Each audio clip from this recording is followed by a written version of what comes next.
That's why they want to put it over there.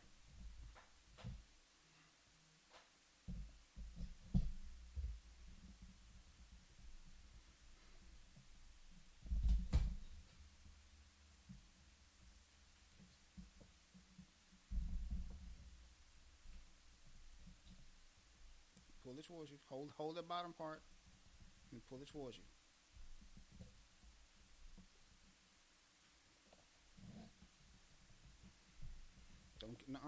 Don't start. You want it over there. That's why they want to put it over there.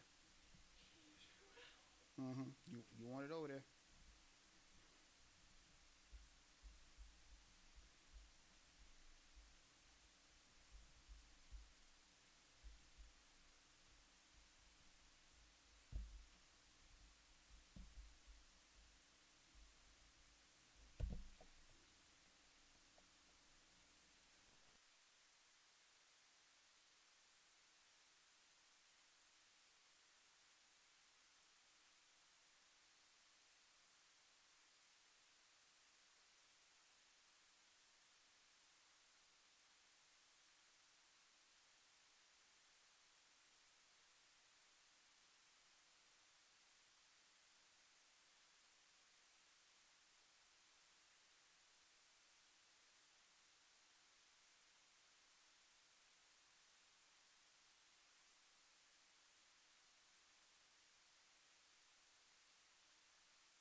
Hello.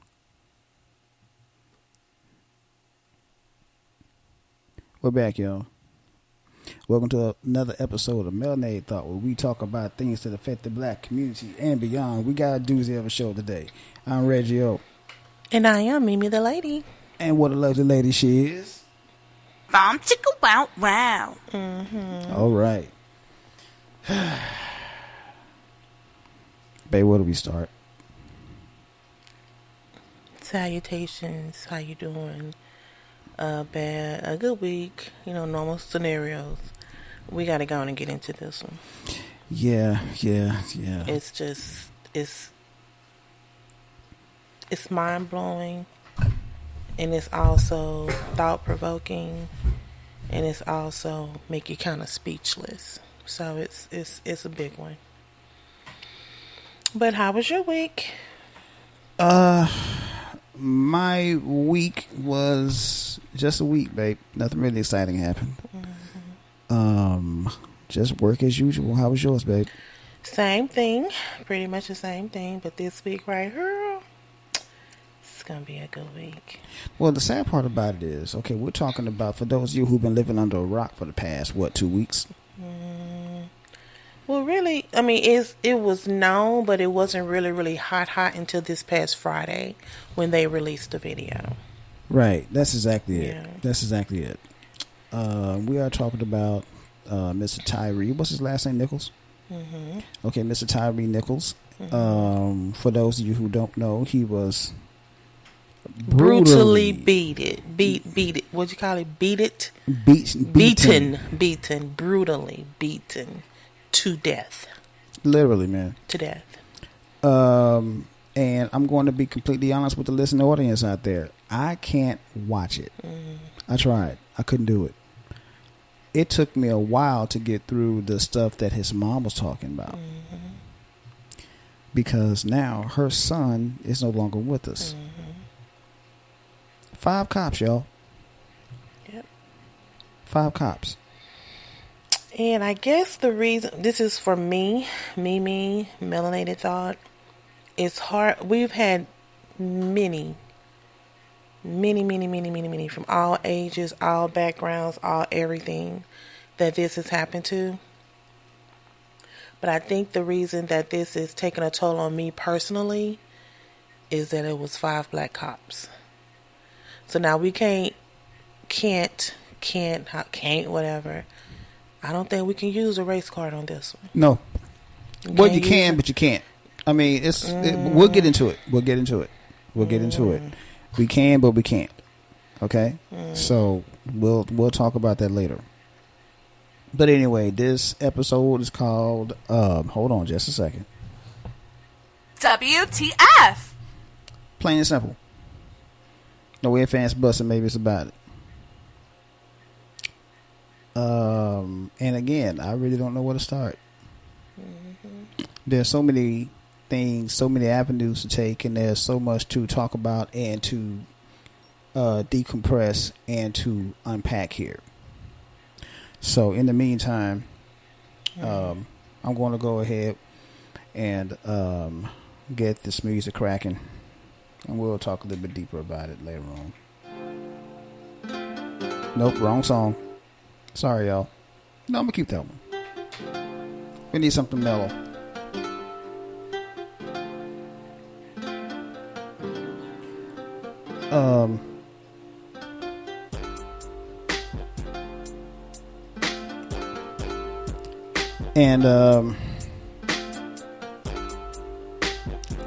I was going to play the footage of the actual beating, but I'm not going to do that. That's been played to death. And besides, I really can't watch it anyway, and I don't want to subject anybody else. And just in case there's children watching this, if you're not watching it live, or if you're watching the rebroadcast of it, I'm not going to play it to death.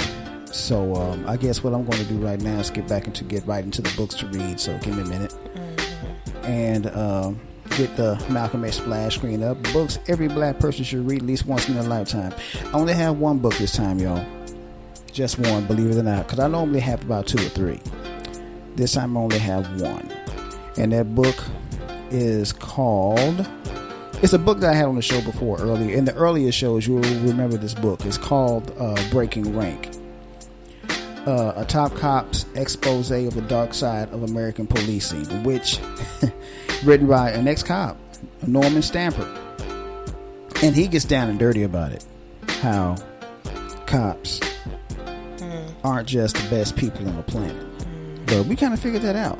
But being a black person, especially a black man, we know this for a fact. So we don't need anybody to tell us the cops ain't all that. We know that from experience.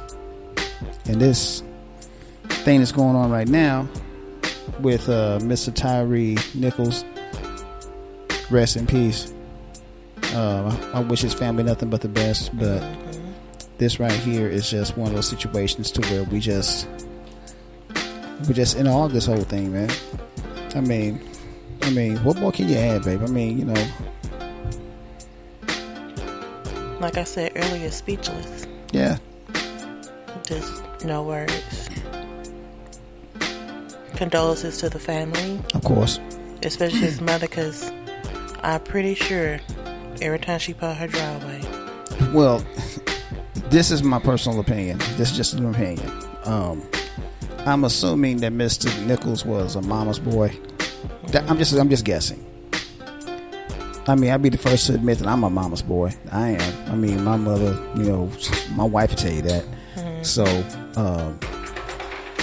my wife is my brother-in-law. He's a mama's boy.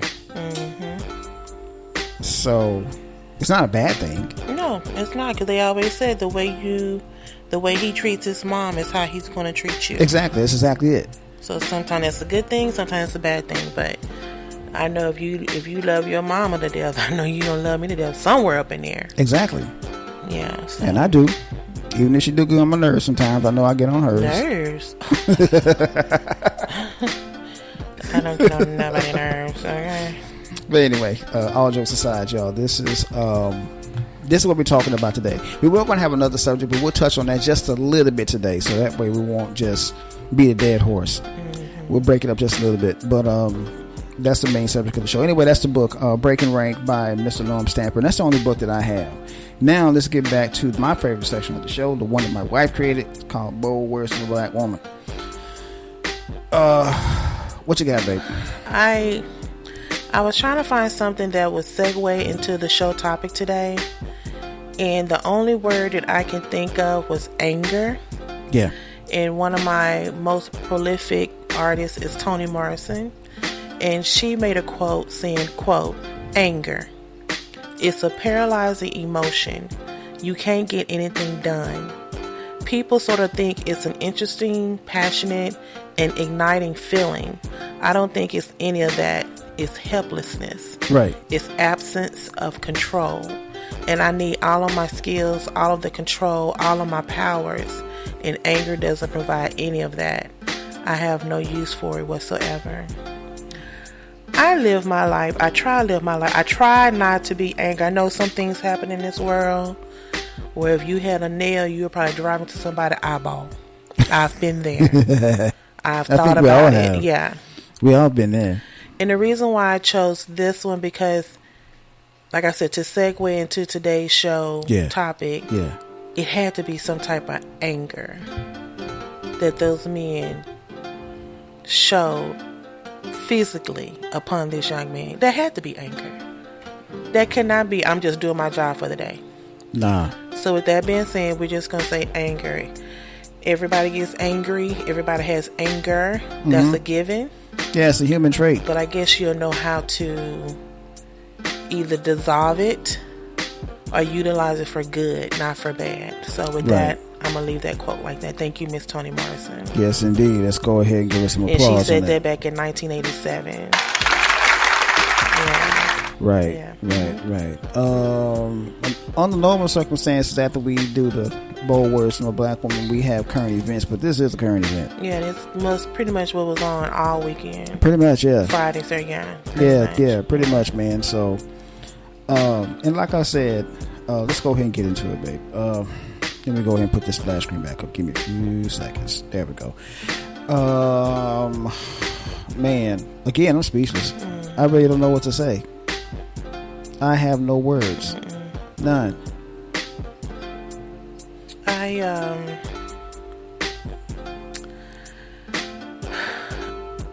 When I seen it, well, where was I? Okay, I was going to help a friend this Friday. Yeah. And while I was getting dressed, the news kept saying it's going to be released. Because this incident happened on January 7th. And they didn't release it until January 27th. And they kept saying that they're not going to release it until all the children are out of school and at home, and all the parents are off of working at home. So if anything like protests, riots, or anything break out like that, it won't be so devastating and no innocent bystanders will get hurt. Truly understandable, because I'm thinking at that time someone had seen it in detail and know, oh my God, this is going to be a shitstorm. Yeah. Excuse me. So I appreciate this Memphis doing, the Memphis Police Department doing that, the Memphis governor doing that. I appreciate that wholeheartedly. Right. Then I was out, like I said, I was out with her, and I normally listen to Rock the Bells when I'm in the car. You know, we both do. But I got an alert on my phone saying it's been released. Okay. So I turned it on Urban News, and that's the same station that Reverend Al Sharpton's show comes on. Yeah. So I was listening to the commentary that was on at that time, and they just kept saying, oh my God, oh my God, oh my God. Even though I couldn't see it, you could hear it. That I could hear it. And just to hear that man moan, he kept saying, what did I do? What did I do? Now this is before I even seen it. I'm already emotional by listening. Yeah. And it kind of, because I used to say how back in the day, I used to have a hard time saying, how did my grandparents and great grandparents used to look at TV? I mean, I listened to the radio without seeing it. And just to hear this without any visuals, I felt it. You know what I'm saying? And when he started crying out for his mom, and then to find out he was less than 80 yards or less than 100 yards from his mom's home, I couldn't even imagine. So when I got home, it was pretty late when I got home, like close to 12:30, 1 o'clock. Right. I couldn't sleep. Because I was thinking about it the whole time. And so I went on my phone and pulled it up. And when I tell you, I cried. Many of you know I do not have any children on this earth.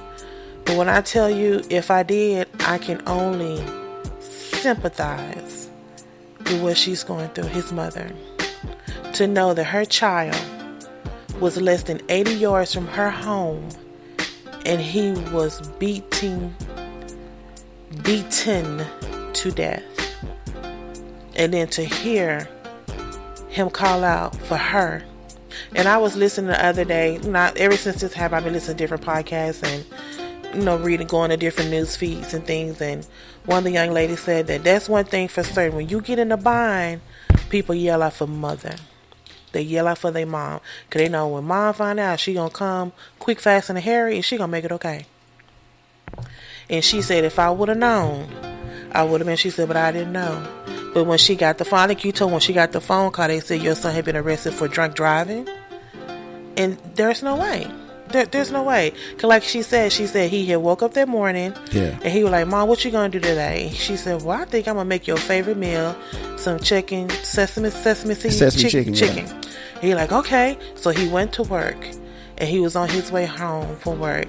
Can you imagine going about your day and you were like, when I get home, I'm going to take a shower. I'm just going to relax. It's the weekend. This young man never made it home. He never tasted his mom's chicken. And the only thing he wanted to know was why. And I think that's the part that has me so speechless and so emotional. Like I said, I don't have children, but just as a human being, they didn't treat him like a human being at all. They treated him like a dog on the street. Like a dog in the street. Yeah. They just unnecessary hits, unnecessary cussing, unnecessary taunting, just unnecessary across the board. I don't understand. We'll get into this a little bit later, but the part that really got to me was the fact that they were bragging about it after the fact. Yeah. You see that's how the thing I hit about him? it. Exactly. I will kick him so I'll be so tomorrow. What? Yeah. So 5 black men, they put that picture up there, man, so you can put their asses on blast. Hold on just a minute. And I do the same thing to a white. Y'all know that. I don't care. Hold on. These motherfuckers up here. Yeah, that's what I call them. Desmond Mill Jr. I'm sorry, Desmond Mills with an S. Desmond Mills Jr. Head looking like a glistening ball. Let me see. No. It's coming to pop up. There they go. Demetrius Haley. Justin Smith. Tadarius Bean. Emmett Martin III. All 5 black men.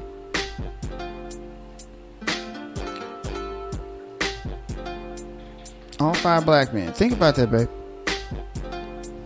Well, I want to say something to about one of the, of course, when things like this happen, they try to save face, and they were trying to say that he was high or that he was driving erratically. But one of the policemen, Desmond Mills Jr., he has obtained a lawyer, and his lawyer is trying to say that he probably, quote unquote, did not see Tyre Nichols, or was not able to take part in the beating because one of the officers accidentally pepper sprayed him. Hold on. Did you see the video? That's what I know they said we all look alike, but you can tell which one did what. Hold on. I'm going to pull a Martin Lawrence real quick. Hold up. Accidentally pepper sprayed him. Now, from the video that I saw, he actually took his pepper spray out, aimed it at his face, and went for what he was worth. Does that look like an accident to you?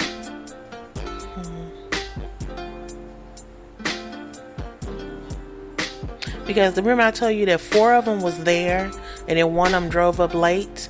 Yeah. This is the one that drove up late. And he said when he drove up late, I guess the officer that had the pepper spray got spooked or whatever, and he turned around and kind of sprayed him. That's what he's claiming. I wish I had a bullshit button on this, on my sound effects, because that's pretty much what that is. Let's call it what that is. And let me see if I can read it. It said Desmond knew what he was able to see when he arrived late to the scene. Desmond knew and what was able to see after he was pepper sprayed, and on whether Desmond's action crossed the lines that were crossed by other officers during the incident, because he really could not see because of being pepper sprayed. I have watched this video 3 times now. I can't watch it. And I saw 5 big men. I didn't see 4. It started out as 4. Mm-hmm. Then one walked up. He wasn't looking like he couldn't see.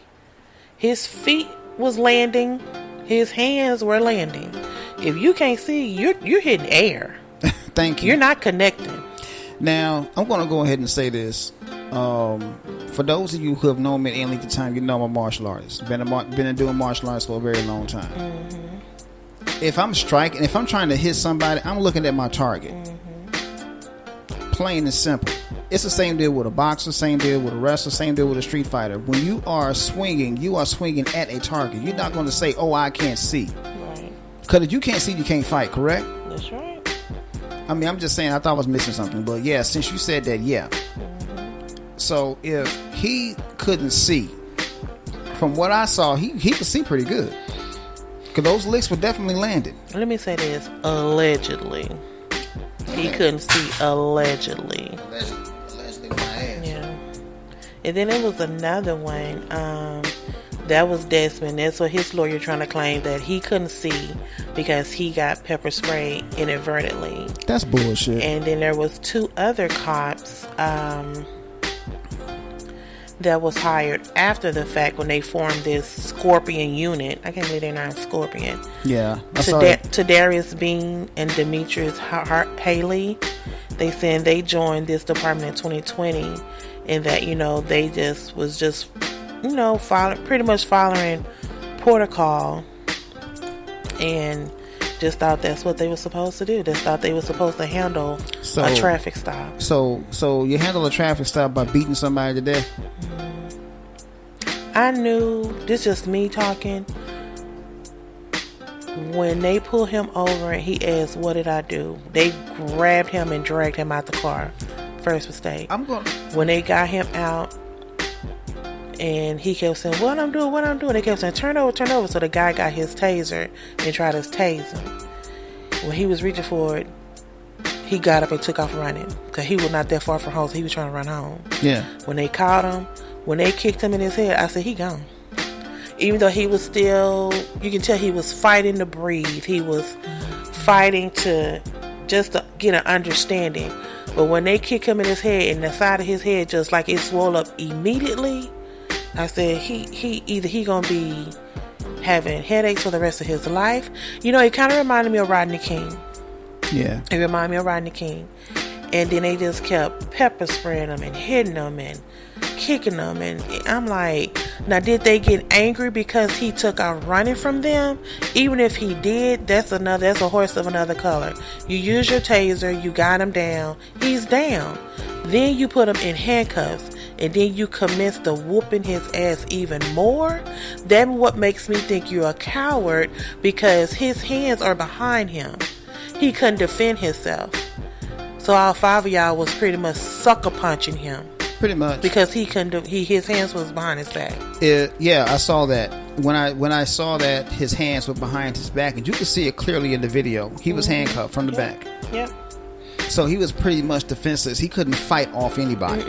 Not at all. And see what makes me so angry about this also, they were aware, they meaning the police officers, they are aware that they have on those cameras. And you can tell when they get ready to do something, they'll either put their hand over the camera or they tilted the camera up toward the sky so you can see what they was doing. But it was an old camera up in the sky. Hello. They captured it from the beginning to the end. That's what's up. And if that's what's up. I feel sorry for them, cause like they said, most cops come with these outlandish stories. Yep. I don't think it's gonna fly this time. It's not gonna fly this time. There are so many different variables in this story. And the one that really got to me was the fact that it's 5 black cops. Now, let's go back to some more beatings and some more killings of innocent black people that pretty much listened to what the law was telling them to do and ended up losing their lives. Let's go back to the most recent sentencing of Derek Chauvin. How long did it take for them to get him charged? Over a year. Okay. Over a year. These brothers right here, how long did it take for them to get charged? 20 seconds. That's how I feel like it was, because it pretty much came down all on the same day. Yeah. Okay, I'll take the bet. Within 3 weeks. Put it like that. That's still quicker than Derek Chauvin. Oh, yeah. Way quicker. And they still ain't done anything for Breonna. Have nobody been charged. This baby is dead. Dead. Ain't coming and no back. one has not been charged. Now, the neighbor who had bullet holes, he got charged something. He got a fine. That officer that did that got a fine. But the person that killed Breonna, nobody's been charged. Yeah. Somebody shot her. Yeah, the bullet it wasn't a magic bullet. It wasn't a magic bullet. So you're missing with that one. And this is why I said earlier, I don't think we can pull the race code. You said we can. Elaborate on what you mean. Let me explain that real quick. You asked me a simple question when we were driving home from church. You said if Tyre Nichols was little Johnny Smith from down the block, the white boy, blonde hair, blue eyes. Scotty, little Scotty. Would they have beaten him like that? And I said no. There's the race card right there. That's number one. Number two, if these were 5 white cops, would there be this much of an outrage? Probably more. Probably about the same amount that George Floyd got. Exactly. The guy in Oklahoma, the big guy that was selling, Terrence Crutcher. The guy that was selling the Lucy's, what's his name? That's selling the loose cigarettes. In New York. I forgot his name. Yeah, all of them. It'll be about the same coverage as that to me. Yeah. But this one, they lost their job, lost their pension, and has been convicted. They've been convicted, just charged. Well, just charged. But these people, they still didn't know what to charge these people. It took them forever to charge them with anything. But these 5 young men here has been pretty much, it's a wrap. Yeah, they're done. They really don't need to go to court for this. They're done, yeah, because they've already been tried and convicted already. There was another case. Muhammad Noor, he's from the Sudan, but he looks like one of us. He killed a white woman. He lost his job immediately too. He's in prison now. They wasted no time convicting him. And I must admit, our good buddy Mr. Crump is all on it. Oh damn, much mouth. But I do agree with what he said. He said now that this is taking place, it's sorrowful that this is taking place. I agree. But how quick they charge these 5 men, and he said you guarantee there's going to be another police killing, of course, where it's going to probably be a white or a other color that kill a black man or a brown man. Would they be convicted as quick as these young men were? They should be. And if they're not, why not? How did these 5 get convicted? So they're on camera now, just like George Floyd. George Floyd was on camera, right there, and it took forever for them to bring that case to fruition. Damn it, kind of like January 6th. January 6th is still going on. You know what I'm saying? All that is on camera. So why they take these 5 men a hot, quick second to get convicted, but these other people get to go home on bond and administrative leave and all that. On paid leave and all kinds of shit. But these men has lost their jobs and have already been convicted of a crime.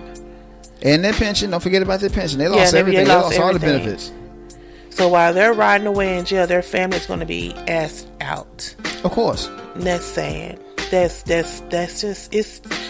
one of the reasons why I'm saying this story here. Right when you say, that's why we titled this show WTF, because right when you think it couldn't get any bleaker, it has. And this is a dark time for us. I'm serious. Like I said, I don't want to talk about the black culture. I don't want to talk about the black organizations. But when all this first started, BLM, Black Lives Matter, was was instituted. Yep. Is this a Black Lives Matter moment? I would say so, because this goes along the lines of police brutality. Okay. I mean, that's just my opinion. Mm-hmm. If I'm wrong, somebody tell me I'm wrong. But this is definitely one of those moments to where this is one of the, to me it is. Because like, maybe I just didn't understand what Black Lives Matter mean. I thought it was a movement because so many brown and black people were being killed, mostly black, by white cops. That's part and I thought of it. That's why they was formed. That's part of it. But one thing you have to understand is this right here. Mm-hmm. When it comes to being a cop, you're not black or white. You're blue now. And that's what I'm saying. That's what I was just going to say. When they was formed, it was called black on white crime. Now this is black on black crime. We can't pull a race card on this. So pretty much it's going to be civilian versus cop. Yeah, I mean, like I said, you can, but you can't. It's a right. double-edged sword. Mm-hmm. You can, but you also you can't, because these are black cops that killed another black man, young man, 29 years old. Right, and I'm going to get onto that in a few minutes, but that's pretty much what that is. And again, like I said, if Tyre Nichols was Scott Jemison, from the other side of town, Scott Smith from the other side of town, then this would have never happened. He would be alive right now. Mm-hmm. So that's why I say that's where the race card can be pulled in, because they would not have done that to a white man. They wouldn't have. And I know you can't speak on these men what their mindset was, but why wouldn't that be a case? Why wouldn't it? Why wouldn't a white man be in the same position as Mr. Trapper? Why? Why wouldn't it? Why? What's the difference that'll make them not treat him the same way they did this young man? What color's a man? So just because the color of his skin, they're going to give him a little bit more dignity and not beat him down like a stray dog because he's a black man, he's a white man? Does that answer your question? I'm having a hard time, but I understand. It's the truth. It's the truth. Because and you've seen it yourself on shows like Cops and everything else. You have seen white guys draw down on cops. Baby, cuss them out. Cuss them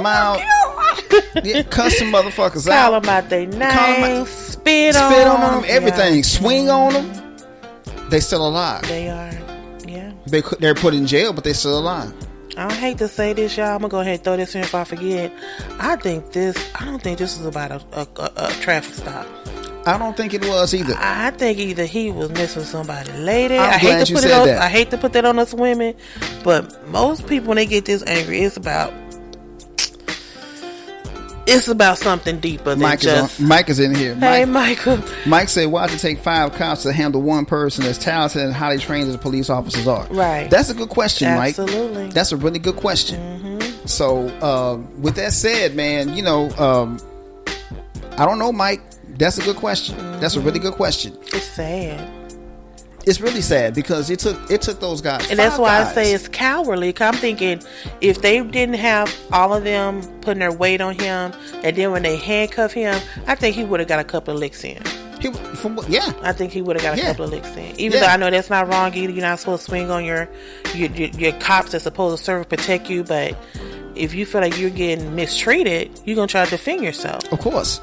And that's what makes them cowards, because they knew, let's go ahead and handcuff him. Yeah.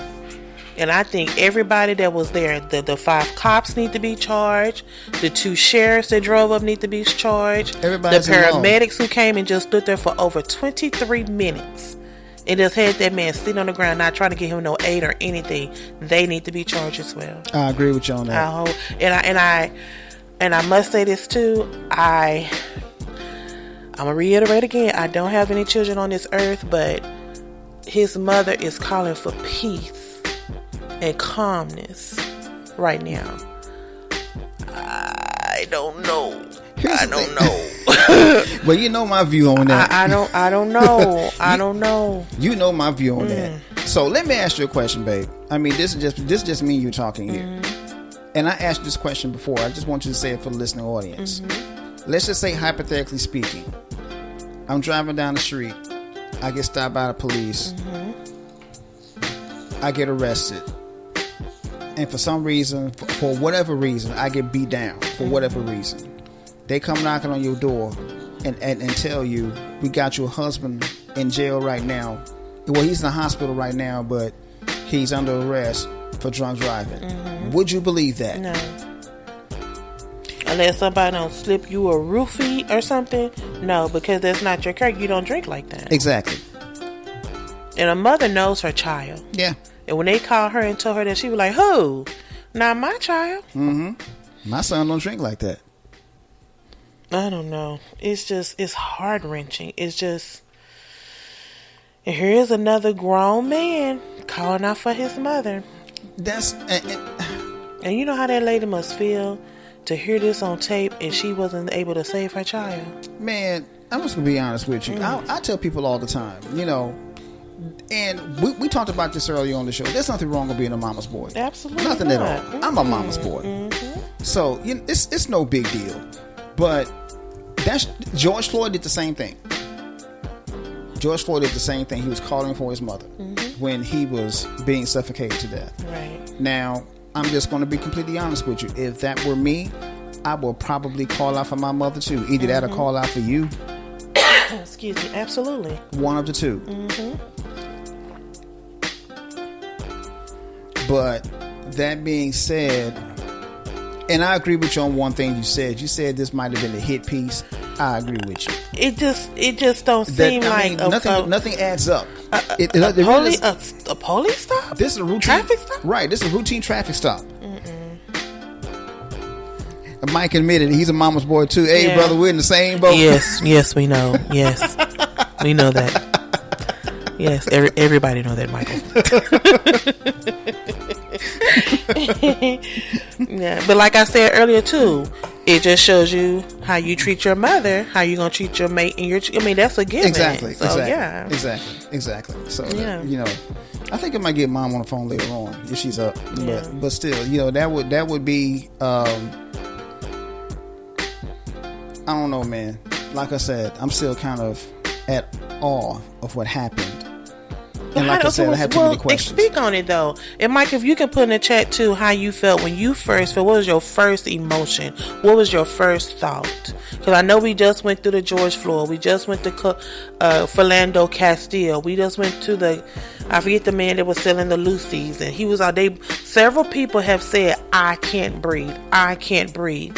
Calling out for someone to help them. George Floyd and this young man calling out for their mothers. You as a black man seeing this once again happening, but this time black men are doing it to another black man. What was your first emotion? What was your first thought? I'm telling them to call in. Okay. What was your first thought?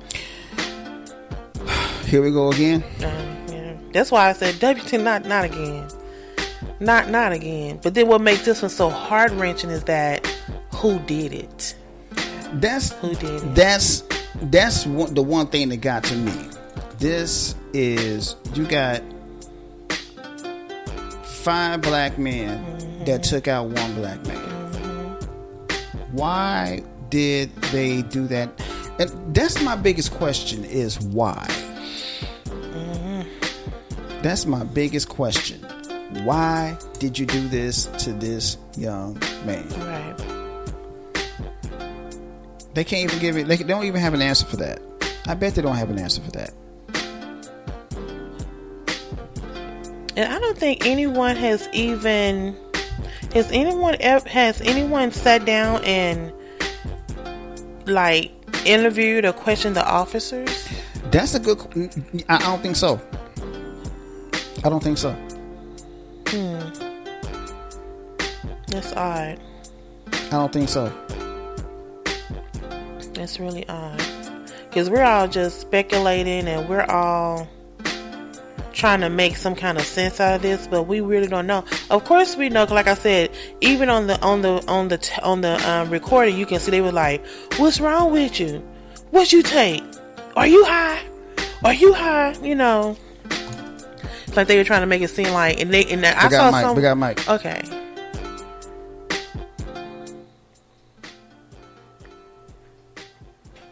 Hey, Mike. Hey, what's going on? Hey, what's going on, bro? How you doing? I'm good, man. I'm good. Hold on. Turn that music down. Hold on. There we go. Okay. All right, man. Hey, Mike, the floor is yours. What you got for us? Man, let me tell you this. One thing that I'm having some issues with this whole situation is 5 black cops and 1 black person who got in trouble.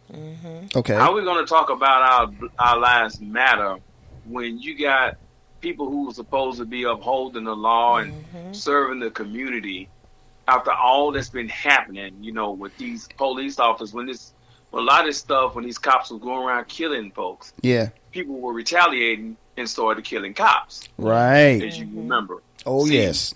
We're going back down that road again where people don't really understand. Yeah, we talk about all this peace stuff, but man, you already know it's going to be some people that's going to start taking out some of these police officers again. And we're going to have war amongst ourselves, citizens versus the people who's supposed to be serving us. And it's a sad situation when black folk still can't do anything without getting beat down and killed for little stupid reasons, man. That's right.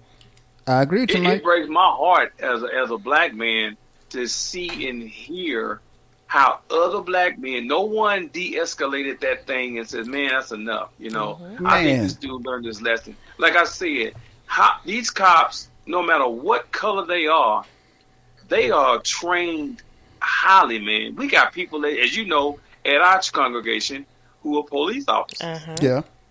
You see what I'm saying? Right. You're trained. I mean, they know martial arts. They know boxing. They know how to take you down. I mean, we got women who are in law enforcement. Right. They can take dudes bigger than them down. Right. So to have 5 guys, no matter what color they are, take down one man like that, and then you boasting and bragging about that. Oh man, yeah. Now you got people who don't want to become police officers, young people. You know, they ask you what you want to be. Cops gonna be at the bottom of the list. Now what you gonna do with crime? There you go. Crime which is gonna help escalate crime now. Yep. Because you know, ain't nobody gonna report nothing to the police. There you go. You know, and they're killing all the police. All the police gonna be scared to want to go out and, you know, patrol the area again. Right. Because, you know, they scared of losing their life because they want to go home to their families. Right. One apple spoiled the whole barrel, man. Oh man, that's a good way of putting it. That's a good way of putting it, man. And like I was saying earlier, Mike, I don't know if you caught it or not. You know, whenever they put that uniform on, they're not black anymore; they're blue. So and they bleed blue. They don't bleed red anymore. They bleed blue.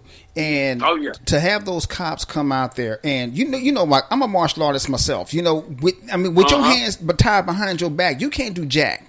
You can't do anything. Yep.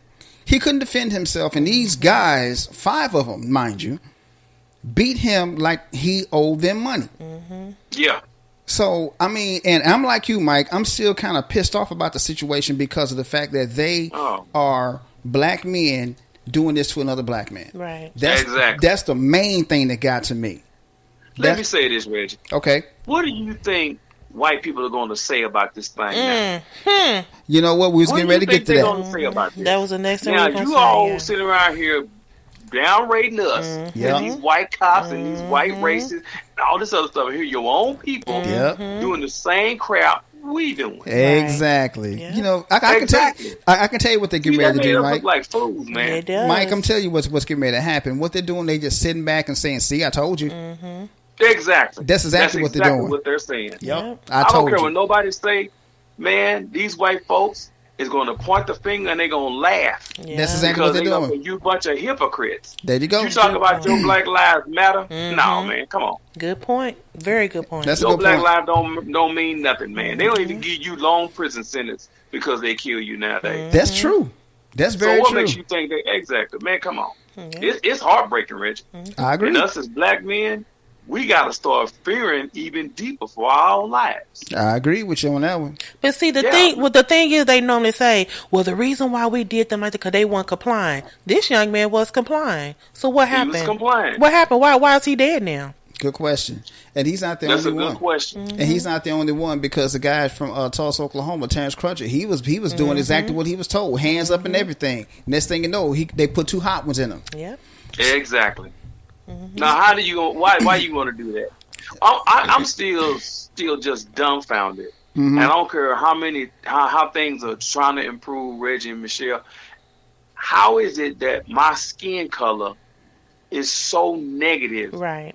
to other folks, even my own people? Right. Why is that? Right. Well, here's the thing It's about not that, negative. Mike. It's inferior. It's an inferior complex. Yeah, it's an inferiority complex, Yeah. like she was saying, because like the thing of it is, if you remember back in your history lessons, Mike, it was illegal for a slave to learn how to read and write. Mm-hmm. Exactly. Okay, and the reason why it was is because white people, to be honest with you, are honestly afraid of us. And whenever they do, and whenever you're afraid of somebody, you don't want them to prosper.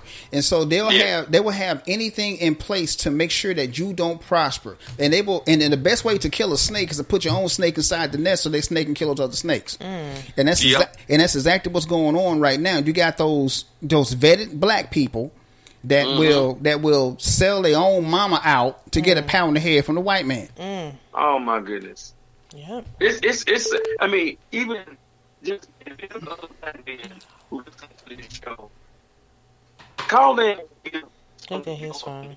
Just text in and on how this is, because it's at the point where there's so many of us who trying to educate ourselves, who trying to better ourselves, not impress our black women, but trying to get them to see that we're trying to become these leaders. We just got through celebrating Martin Luther King. You know, he was trying to peace and all this stuff. But as a black man, it's like we still got targets on our back. We're still labeled. We still have to get 100% just to get half of the glory. Oh man, we still going through this whole rigmarole, man. And that sermon told us you got to bring your duffel bag nowadays. That's right. Oh, no doubt about it. And your pom poms, and you got to bring your socks, and you got to bring all this stuff. That's right. You see what I'm saying? It just don't make no sense no more, man. It's getting to the point where it's just ridiculous. I agree. When y'all leave your house, ridiculous. You black men, when y'all, even black women, when we leave our house now, we gotta drive under the speed limit in the right hand lane, get home before dark, and pretty much don't talk to nobody when you outside. Don't say nothing. Don't look at nobody. But you brought up about Martin Luther King, so let me ask you. That's what we spoke about last week. If Martin Luther King was alive today, do you think he'll be proud of where we are as black people? Nope. Yeah. I said the same thing. He'll feel like his shoes have been run over for nothing. Oh Lord. You know what, Mike? I said that very same thing. I said that very same thing. He'll feel like he wasted his time walking up and down these streets talking about how Black Lives Matter. I mean, this Black Lives Matter thing just didn't happen all of a sudden. It was doing the Martin Luther King era, man. It was just named something else. Yes. Yeah, they just stuck a name on it. Yeah, they just stuck a name on it. Yeah. And see, that's just a waste. I mean, it's what is it all for if you're going to, like now, march up and down the street holding up fists and signs talking about we matter, but then you got people in Congress who don't even care. Nope. Oh, say it again. And some Congress who don't even care. And some on the same color you are that don't care. I ain't going to say it out loud, but you know who I'm talking about. They'll prove these other folk. Yep. Lovers of themselves to get approved quicker than us. Oh yeah. Yeah. So we going through all kind of hell, and I'm just sitting back some days and just wonder when is it going to get better? Not when it's going to end. It don't seem like it is. It like it's getting worse. Just like with this situation here, just like I said, after that George Floyd, I know there's been some others, but y'all, what make this one so pathetic to me? Not a bullet involved. No bullets at all. Not a bullet. They literally beat this man with their fists and their feet to death. That's right. Mm-hmm. That's what I'm telling you. That's See, them brothers were swole.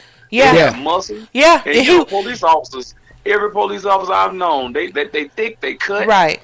They talented. And Trevor was tall. He was tall, but he was slim. Yeah. He was a tall, slim guy, so he had no choice. Mm-hmm. Exactly. And then when they put his hands behind his back and cuffed him, it was a lost cause after then. Yep. That's after that, it was over. Yep. That's right. I just hated for his mom, though. She had to go to the hospital and see him like that. And then to see the actual footage, oh my God. Hey, you seen the video? No, I saw it on my Facebook page, and I said, "Man, what is that?" And never knew that this is what they were talking about on the media. Yeah. When I started reading, I said, "Well, I be dog," because they didn't show no police officers that had done that. No, I mean, I saw it on my Facebook page, and I said, "Man, who beat this dude up?" Right. And that's when I later found on the news, and they showed that picture again. I said, "Well, I be dang." Yep. That's pretty Somebody much. did that. Yep. Let me ask you this, Reggie. Okay. Now, you know martial arts. Yeah. And you know they teach you techniques. Yeah. One of the things is, and you know my brother-in-law, my other brother-in-law, he's in the Kenpo and everything too. Right. Now, as a martial arts expert, how do you feel about these officers who are talented like that? And you mentioned you know martial arts, but then you get beat down like that. How do you feel about this, Mike? I'm just gonna be honest with you, man. As a martial artist, I would, I wouldn't put anyone through that. I really wouldn't. I mean, I don't care how mad I get at somebody. I would not do someone like that just to be doing it. They had I mean, in my personal opinion, Mike, they had a vendetta against this dude. I mean, that's the only way, because, if you're going to beat somebody down like that, especially if you know martial arts or even just boxing. Well, boxing is a martial art too, but even if you just know boxing, you don't do somebody like that unless you have a vendetta against that person. But we all know your hands, but they teaches us too. Well, you taught me that. That's why I be trying to shut up sometimes. Your hands and your feet is like a weapon. Exactly. Because because I walk down the street with my head because I am a weapon. I ain't got to worry about it. Exactly. You can crack somebody's neck, break their neck just by twisting it. Exactly. So that's why I be like, let me shut up sometime. My tongue. But I see, know here's the thing. Here's the thing with this. Yeah. It made me wonder when I saw these dudes. How they treat their wives, oh man, or their girlfriends. Because if you do a citizen like that, like you mentioned earlier, how you treat your mom is how you gonna treat. That's right, your mate, your woman, and your children, your mate. And if you are treating citizens like that, can you imagine what their girlfriends and their wives and women they mess around with going through? Well, this is what I said. Supposedly this Scorpion unit was produced in 2021. Now, it makes me wonder how many other people they done came across and treat them like this, and they have not said anything. Oh, good question. Exactly. Good question. Yeah, because the lady that's over that department, she's a black lady. I forgot her name. She was like, well, I really don't want to think that this was anything bad, because once they started this Scorpion unit, they really have cleaned up the streets. Okay. But how many other people had they treated like they treated Mr. Nichols? Good question. That just have not said anything or was too scared to come forward. That's a good question. Exactly. So it's a twofold question for me. So until we can get some kind of something out of these officers, I'm just gonna look at them as big murderers. They murdered this man in the street. That's what they did. That's exactly right. what they did. Yeah. That's what they did. That's right. It's sad. Because should nobody, I ain't just talking about, I'm talking about anybody of any color who would do that kind of damage to somebody. You got to be concerned about how they treat their loved ones and their family members. That's right. Exactly. I agree with you on that one, Mike. Regardless that they are cop or not. Absolutely. Because this is the reason why women are going around talking about, we talked about this domestic violence stuff at church. Remember the PowerPoint? Yep. What folks is going through? Yep. Exactly, man. Exactly. That kind of beating, I mean, it ain't about nothing being sensitive. That kind of beating makes you wonder about the other person who committed that. That's a crime. And just like these other officers, those officers need to pay that price. They need to serve their time, since they into the serving business. They need to serve their time behind bars, because why? That was murder. Yeah. And that was murder. And I was saying earlier, their lives were not threatened. And I was saying earlier, Mike, that before we got the show started, once they get in prison, and when they do, and they are going to prison. Once they get in prison, they are going to be passed around and pimped out for a carton of cigarettes. Unless they put them in isolation. Unless they put them in solitary they confinement. gonna get it. They gonna get it from white people, Aryan people, Mexican people. They gonna get it That's for right. everybody in jail. They gonna get it from everybody. First of all, they not even look at them because they're black. They gonna look at them because they're cops. Exactly. That's the first thing. And they gonna think they gonna try to try them because they don't have no billy club, they don't have no guns, so they gonna try to take them. Oh, no doubt. And then they gonna try to take something else. Oh yeah, they gonna take that booty hole. That's sad, Oh man. man. and then they done lost their pension, so now their family's gonna be out here with nothing, unless the other mate has a decent job. Yeah. They're gonna be out here struggling. That's it. Because of what they did on you know this happened on your birthday, right? Really? It happened on January 7th. That's what's the name birthday? Oh, that's right. Yours the 4th. That's Charles. I'm sorry. I was like, somebody's birthday on the 7th. Charles' birthday. Yeah, it happened on. I said, wait a minute. This just happened. I thought it happened the other day. I think that's Rodney. Rodney, you talking about? Oh, that's right. Yeah. Yes, and it kept sure happening. did. It kept happening. I'm thinking, did this just happen today? But kind of, it was 3 weeks ago. Yeah. Yep. And that's what makes it so funny. Just like, like Benjamin Crumb, every time something happens, Benjamin Crumb is around. But, y'all, he is on the high profile cases, but the man makes a lot of sense. He said, now that this has happened, if it happened again, because it's going to happen again, and it's probably going to be another white person shoot another black person, are they going to be convicted as quick as these? Even though these 5 men was wrong, are they going to be convicted as quick as these 5 were convicted? I personally think they're going to get lesser crime.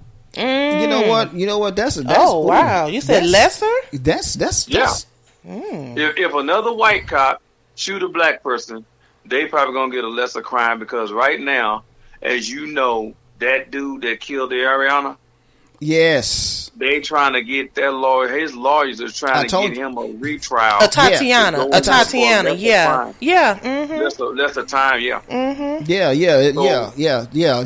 They're appealing that case right now. And see, what I don't understand about that, he lied. His little camera recorded everything.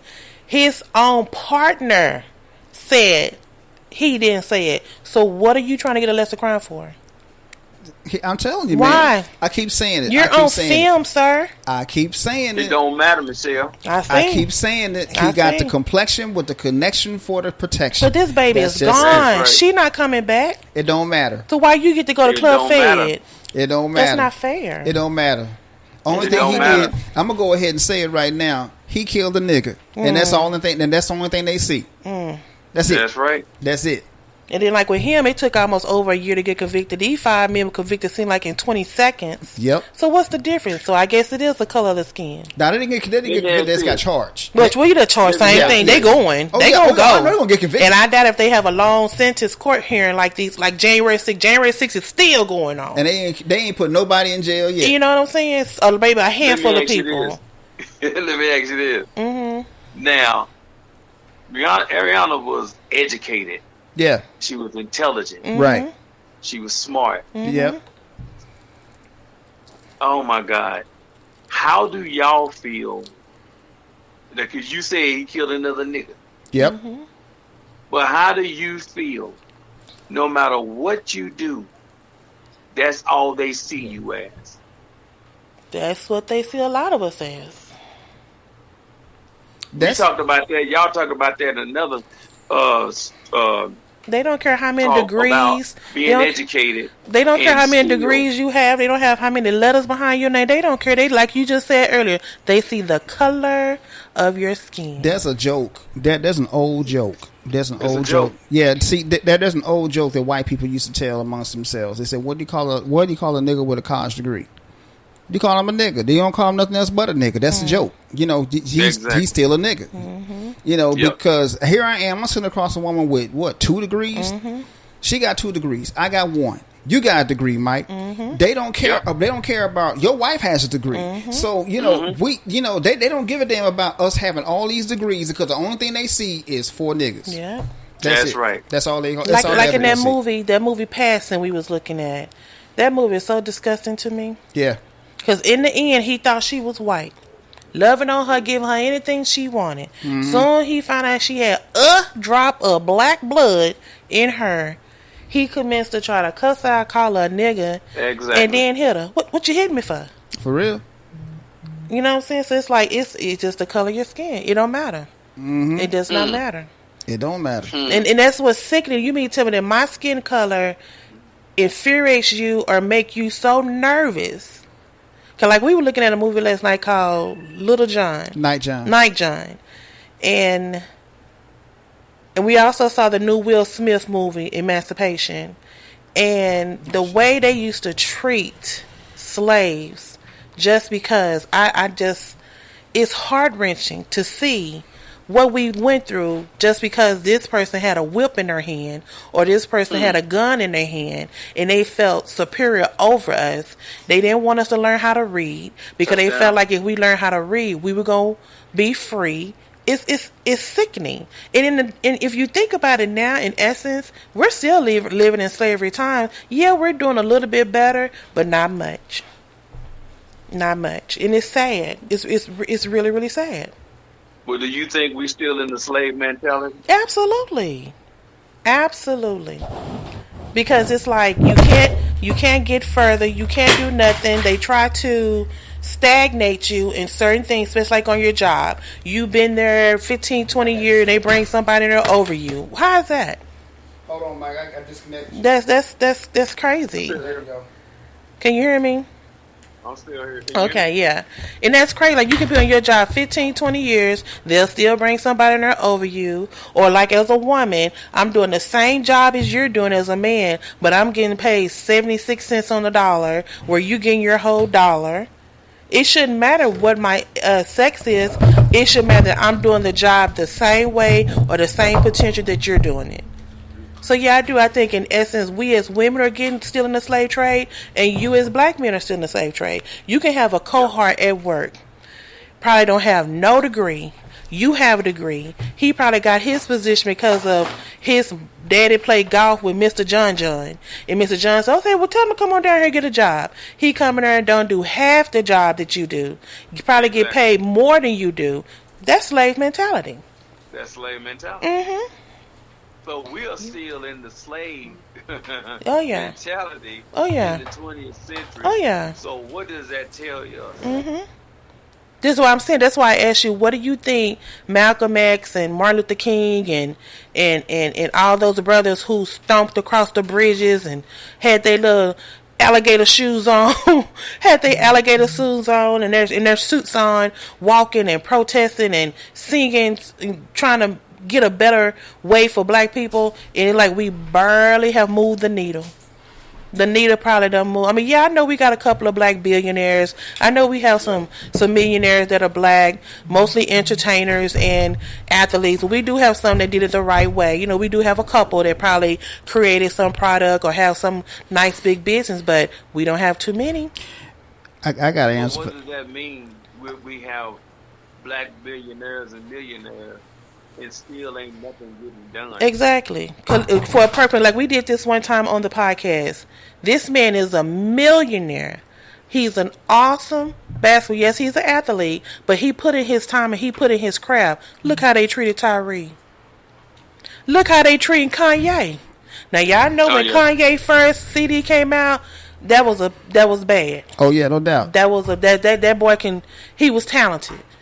Now look how they treat him. They treat Kanye like he is a bipolar, nappy-headed bum living on the bridge. Let me explain all of that. Let me explain all that real quick. The reason why that's going on right now is because black people as a whole, even though we made some quote-unquote progress, we haven't progressed at all. We haven't moved not one iota.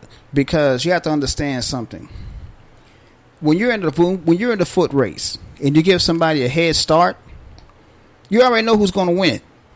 Who's had a head start all their lives? White people. So, of course, because if they were on an even playing field with black people, we surpass them. Right. And they know that. Yeah. Again, I've always said that. White people are afraid of us. They always have been. And they will continue to be afraid of us. There's white people in my job right now that hate my guts, and I don't give a damn. Ain't that something? Yeah. You have a new career, and you already got people who are jealous of you. Right. Exactly. And I don't care. I love it. I think it's funny. I guess that's more reason why I keep saying it myself. When we get jobs, I'm talking about all of us black folks nowadays, even this economical crisis. When we get our jobs, the first thing we need to do is start investing our money to help make more money to get your own stuff. And that's what I'm doing right now. And that's what I mentioned on the podcast before. Why can't we have another Tulsa? We can. Why can't we? We have, like I said, we have quite a few billionaires now. We have quite a few millionaires. We're making our own money. We're making good money compared to what our forefathers made. Yeah. Why can't we just have our own? We pretty much created everything in the world anyway. True that. Pretty much. So why can't we just have our own little everything? We can. They gonna blow it up like they did before. And that's the part right there I don't get. Why if y'all keep telling us, pull yourself up by your bootstraps? We're doing that. Well, but then you get jealous, for lack of a better word, and try to take the boot. Exactly. Yeah. I'm gonna take your shoestrings so you can't tie your shoes up. Exactly. Yep. That's so exactly it's like hither there. What do you want? What do you want? You tell me what to do. You told me go to school, get a better education. I've done that. I still can't move the needle. You told me to pull myself up by my bootstrap. I did that. I started from the bottom. Now here, shout out to Drake. You still won't give me a break. Right. What do I do to satisfy you people? Nothing. Stop trying to satisfy. Let me ask you this question. Let me ask y'all this. Okay. Well, do you think they're going to consider us more violent now that this has happened? Oh, that's what I was telling Reggie. You know what? I think now. Are we going to be labeled as more violent now and a threat? The first thing they gonna say, see how they treat their own. That's exactly what they're gonna be doing. See how they treat him? He black. Exactly. That's exactly what they're doing. But like I said, those cops right there, the second they put their uniform on and beat that boy to death, they were no longer black. They're blue now. And that's why I said there's no, like I had asked Reggie earlier, we can't, like when Black Lives Matter came out, like I said, it's just another form of what was out when, Martin Luther King was doing it. When it first came out, now it was more or less like white on black crime. Right. White people was killing black and brown people, mostly black people. Now that this has happened, black on black crime, I don't think it's a racial issue.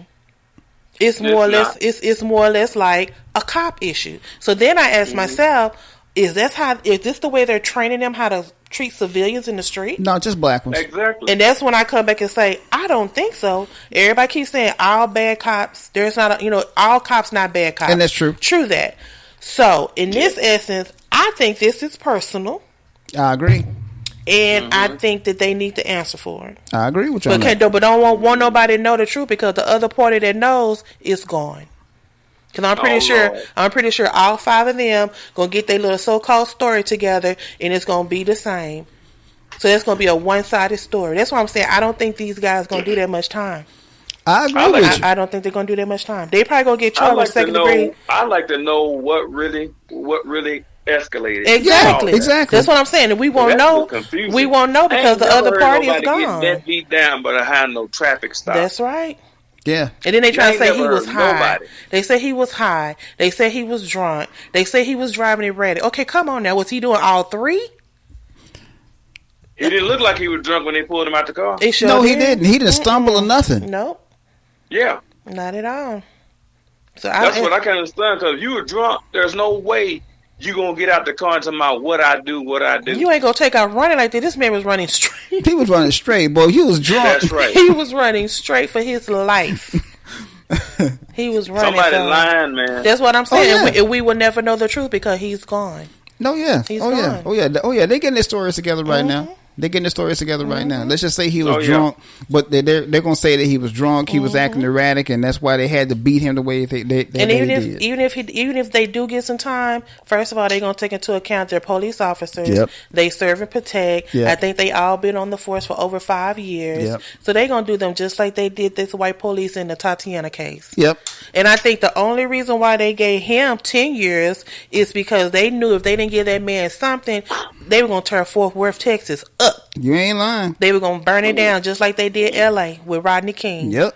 And that's what I'm saying, especially Stop 6. Shout out to Stop 6. And that's what I'm saying. So it's like, so that's what I'm saying. Like, and I think he know that he has a chance. That's why he's trying to come back in and reflip the decision, because he know I'm a cop. Yep. I've been a cop for all these years. Yep. I serve and protect. I should get better treatment. Yep. And I'm pretty sure this the same attitude they're gonna have toward these 5 men because they was. Do you know that's the sad part about that this cop police officer career thing? I mean, they already, and don't get me wrong, I know sometimes they usurp their authority for respect because a cop's life is a dangerous career. Oh, I agree with you on that. I agree with you on that. But the thing that pisses me off is they use that wild card to say I'm a cop, so I shouldn't have to this and I shouldn't have to that. Oh, yeah, exactly. And that's what pisses me off. I'm like, this is what our tax dollars is paying for? Yeah. For these cops to be able to do what they want to do and get away with almost get away with murder. Oh, well, yeah. It's just like I said, Mike. They have it's like a get out of jail free card, literally, with them. Yeah. So that being said, they think that the rules don't apply to them because they enforce the rules. Yeah, see that. Oh man, I mean, it's less like back in the day when the white cops would walk in a diner and everybody show them respect and they go to acting a fool. Nobody does nothing. Right. It's almost like that. That's this wild card that they have, and it's just like it's written in the mission statement or something because the oath they take. You're no better after the long day when you take off. It's just like being in the military, in my opinion, because when you serve in the military, the government treats you like royalty. Oh yeah. Yep. Soon as you over, you become this bum. They don't know you no more. Your name don't matter. Your life don't matter. Nothing more than an asset. There's a lot of situations where military people end up bums on the street and homeless. Oh yeah, no doubt. But it's the military don't come and see about them and nothing. No, but it's just like you said earlier. A lot of these cops be doing domestic violence. When they do domestic violence, now if that was you over there whooping on Kimberly ass, you going to jail. No doubt. How many police officers that had domestic violence you see go to jail? Not very many, if any. Or go to trial or anything. Not very many. That's what I'm saying. So what's the difference? That's what I'm saying. What's the difference? Domestic violence. I don't care what your profession is. It's like I said. Once they put their uniform on, they're blue. They're not black. They're not white. They're blue. And with them being blue, the rules don't apply to them. It's sad though. I agree. It's sad. I agree. But that's the way it is. It's really sad. But what we're gonna do? We're gonna political to me, man. This boy lost his life politically. Yeah. The way I see it. Really it's a political stunt, too. Because it doesn't make any sense anymore. And these chief of police and these captains, what are they doing to try to improve the situation? They claim they get on TV and they claim they're doing something about it. Right. But ain't nothing getting done, man. Same old scenario every other month. Yeah. Every time you turn around.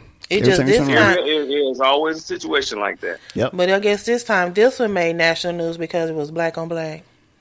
Yeah. Black on black. And you know how that's gonna run because what made me mad about Channel 8 was Channel 8 actually showed that several times. And I said, now had this been a white man getting they probably would have cut that story and said we can't show you the graphics. Yeah. No, they wouldn't have showed that. They wouldn't have showed that. They wouldn't show. It's always like that. Every time it comes to somebody white, man, they don't show the graphics all the time. They blur it out. They show these graphics several times. Oh yeah. And I'm like, why is it when it comes to black people, they want to show this stuff? Well, we must warn you that this stuff is kind of graphic. And then when they can't stomach it when it happens to some white folks. Oh, come on, say it again. Well, let me say this right now because shout out to our homeboy Trump. Trump said, and I don't even like Trump. That's why I said Trump said this should never have happened. Now when some narcissists like Trump say that this shouldn't happen, we got a problem. Exactly. We have a problem because he is. He's an arrogant, racist. He's a horse riding, whip toting.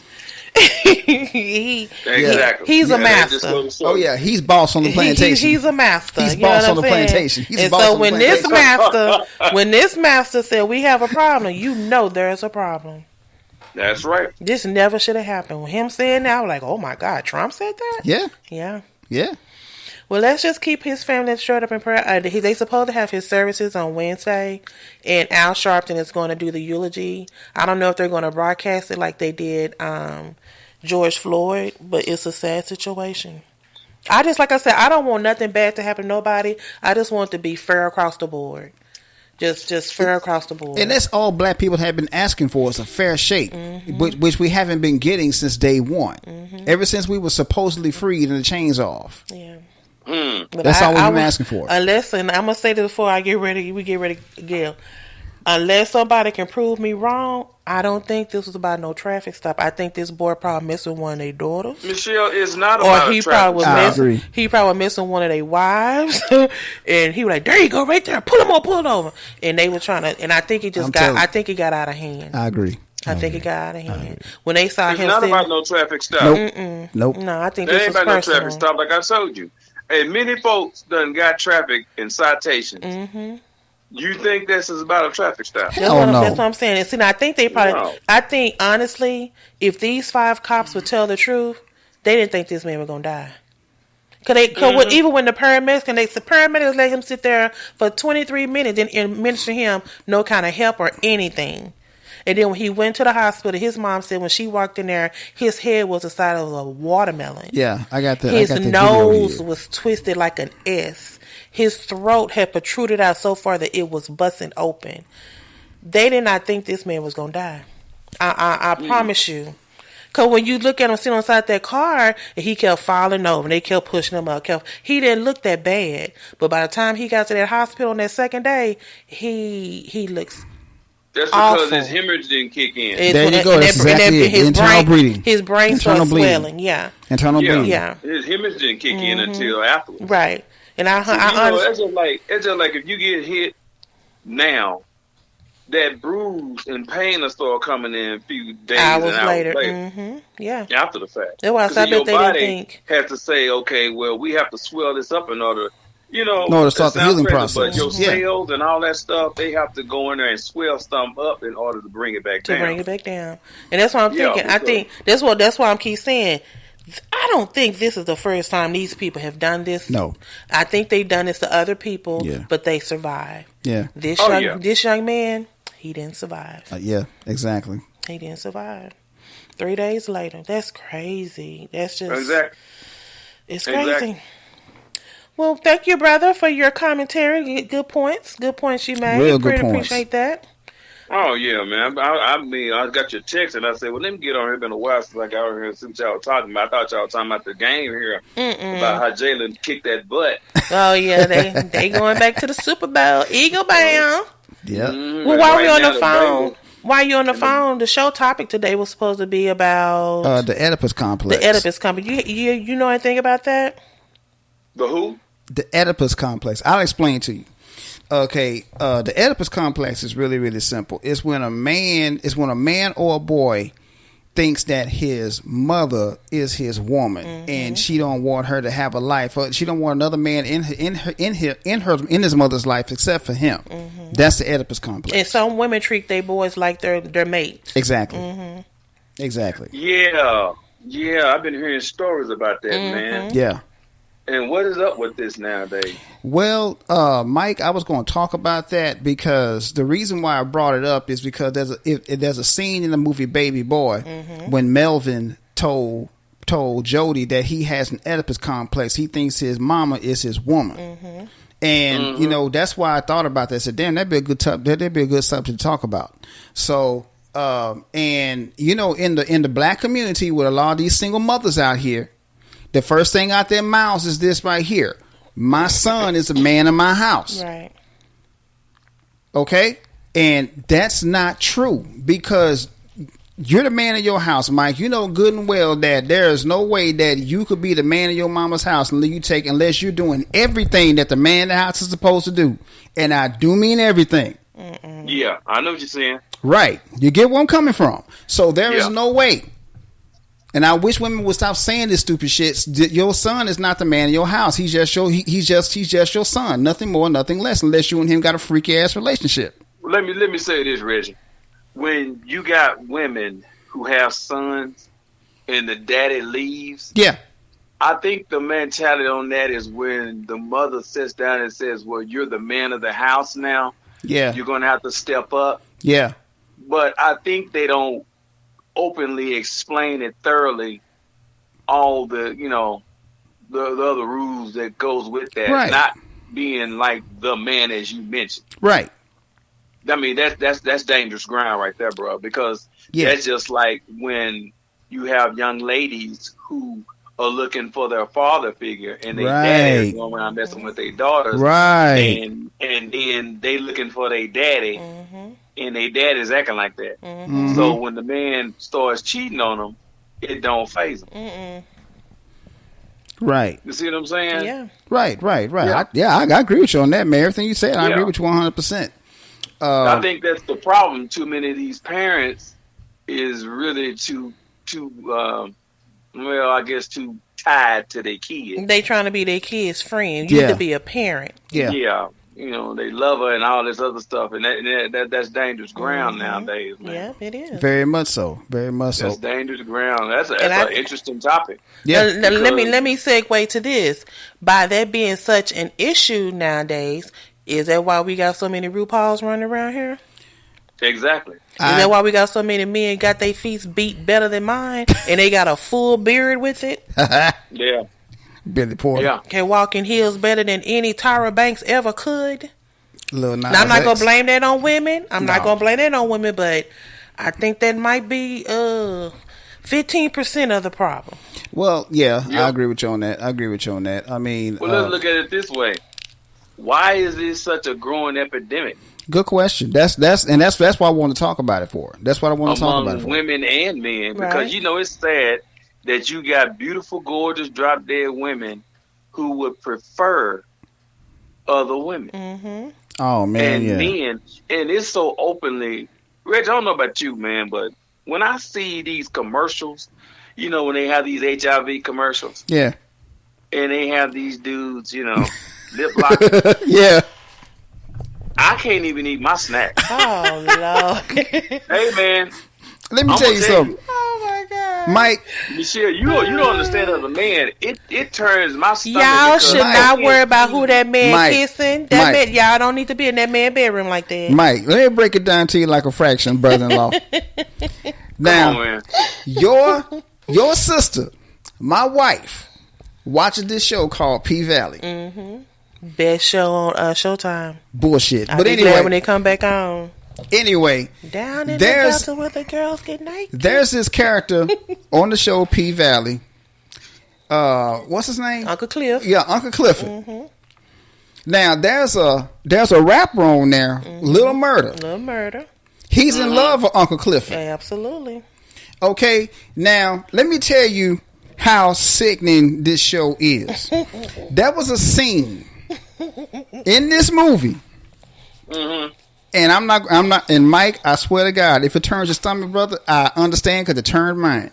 But he shouldn't worry about that, No, Michael. let he me should finish, be let me watching finish. it with me because No. I want him to watch Stevie with me. He shouldn't be upset. Okay, about okay, that. we're talking about the same person that won't watch Family Guy with me. But anyway, He's a Yeah. pedophile. anyway, That man next door is a pedophile. We know this. He trying to get in Chris' pants. Hey, But Chris. No, ma'am. Anyway, there's a scene with Uncle Clifford and Little Murder in there, and they in there, they getting ready to do the nasty. And Little Murder looks at Uncle Clifford and said, "I want to feel you inside me." That's right. I said, "Oh, hell no!" That's Yeah, love. I got up and walked out the room. That's love. I got up and walked out the room. I It's couldn't love. do it. Exactly. It's love. Love people. No, Michelle, that ain't love. That you know is a Bible reader. That the Bible said men will be lovers of themselves, and God destroyed Sodom and Gomorrah because of that mess. Yes, he did. Because but- men want to feel other men inside of them. Thank you, Mike. Thank you, Mike. Come on now. But who are we to Come on judge, now. though? We can't judge those people, though, guys. I'm not judging them people. I can No, care less. it's not about judging. These people chose to make that decision just like back in the day. Yep. In Sodom and Gomorrah. They chose to make that decision. Mm-hmm. It's your decision. I don't think Right. it's judging. I think it's your decision that you make. Like right now, I ain't judging none of these people. Nope. Because you got to look at it like this. It could have happened to anybody. True. This kind of stuff can happen to anybody. That's right. I talked to my daughters about it. I talked to other people about it. Mm-hmm. So it could happen to anybody. You know, we got- people are looking for love so badly, they're willing to accept anything. You know, That's we true. got people in our family, women and men, who have gone out and been with, has children, Yeah. and now they want the same sex. So how did that even happen? Yeah. You never know. Did I say they probably just say, you know what? I gotta live my truth, and they're living their truth, and that's what they truth Exactly. want. And I have a problem with that because I don't have. I'm like y'all. I I got homosexuals in my family as well. I don't judge them. I don't judge them at all. That's your business. Whoever, because I could care less about who you're sleeping with. Keep that to yourself. I don't need to know all that. Exactly. I really don't. So, and that's the reason why I don't too much care for homosexual people saying I'm gay. I look at them like and say, so? Exactly. I don't care. Because I'm looking at it like this. It's so open now. You know, because back in the day, it used to be so private. Yeah. The closet door is wide open. Wide open. It ain't no closet door wide no more. Open, man. It's not no closet door no more. They took the door walking around feeling that they have as much rights as you do. They do. They have. They get laws approved. That's what I was just saying. The government has gave. They right. On. That's true. You mighty right about that. Yeah, they get the laws. They have more rights than black people. And black people been here since what? Inception. Yep. Exactly. That's what I was saying earlier about that whole situation. They getting laws approved, and we can't hardly go to Congress and get Black Lives Matter approved. Hell, dogs have more laws than black people. Yeah, animal gets more rights than we do. Come on, man. Yeah, exactly. And that's what I was saying earlier. Yes, we are still living in savory times, my brother. Hey, man, the Bible says a man is a little lower than the angels, but I'm pushing up Daisy. I feel That's you. the way I see it. I feel you. But you just got to stay strong. You got to stay prayed up and just do the right thing because it's hard out here. It's hard on. That's why I say I pray for y'all every day. That's why I said when you do have to go somewhere, lock your door because people are stealing, robbing because they're hurting out here. Don't get in. I know it's hard not to do road rage. Don't do no road rage. If you go into the store, if somebody say "fuck you," like "thank you, God bless you," keep walking. Don't get into it, people, because people are literally losing their minds. Yep. It is hard out here. And you want to say 2 words to people. No, namely they kids, but you say stuff to folk nowadays. Damn it. It's like you can't even say good morning to people no more. Not at all. And that's pitiful. Not at all. And here's the sad part. You can't say this to folks in the church. Yeah. And that's sad. Yeah. Yeah, I saw something. I ain't trying to get on a religious thing, but it's sad when you go to church and you can't compliment nobody, you can't speak to nobody, you can't say 2 words for the folk without them getting an attitude towards you. Or thinking it's sexual harassment. For real, man. That's right. Yeah. Cause like you can go to a lady and say, "Hey, you look nice." And they'll take that to a whole new level. Whole new level. And you can sit up and you can give a lady a friendly hug, and the first thing they start thinking, "Oh, he trying to holler at me." No, I'm not. Yeah. I'm just giving you a friendly hug.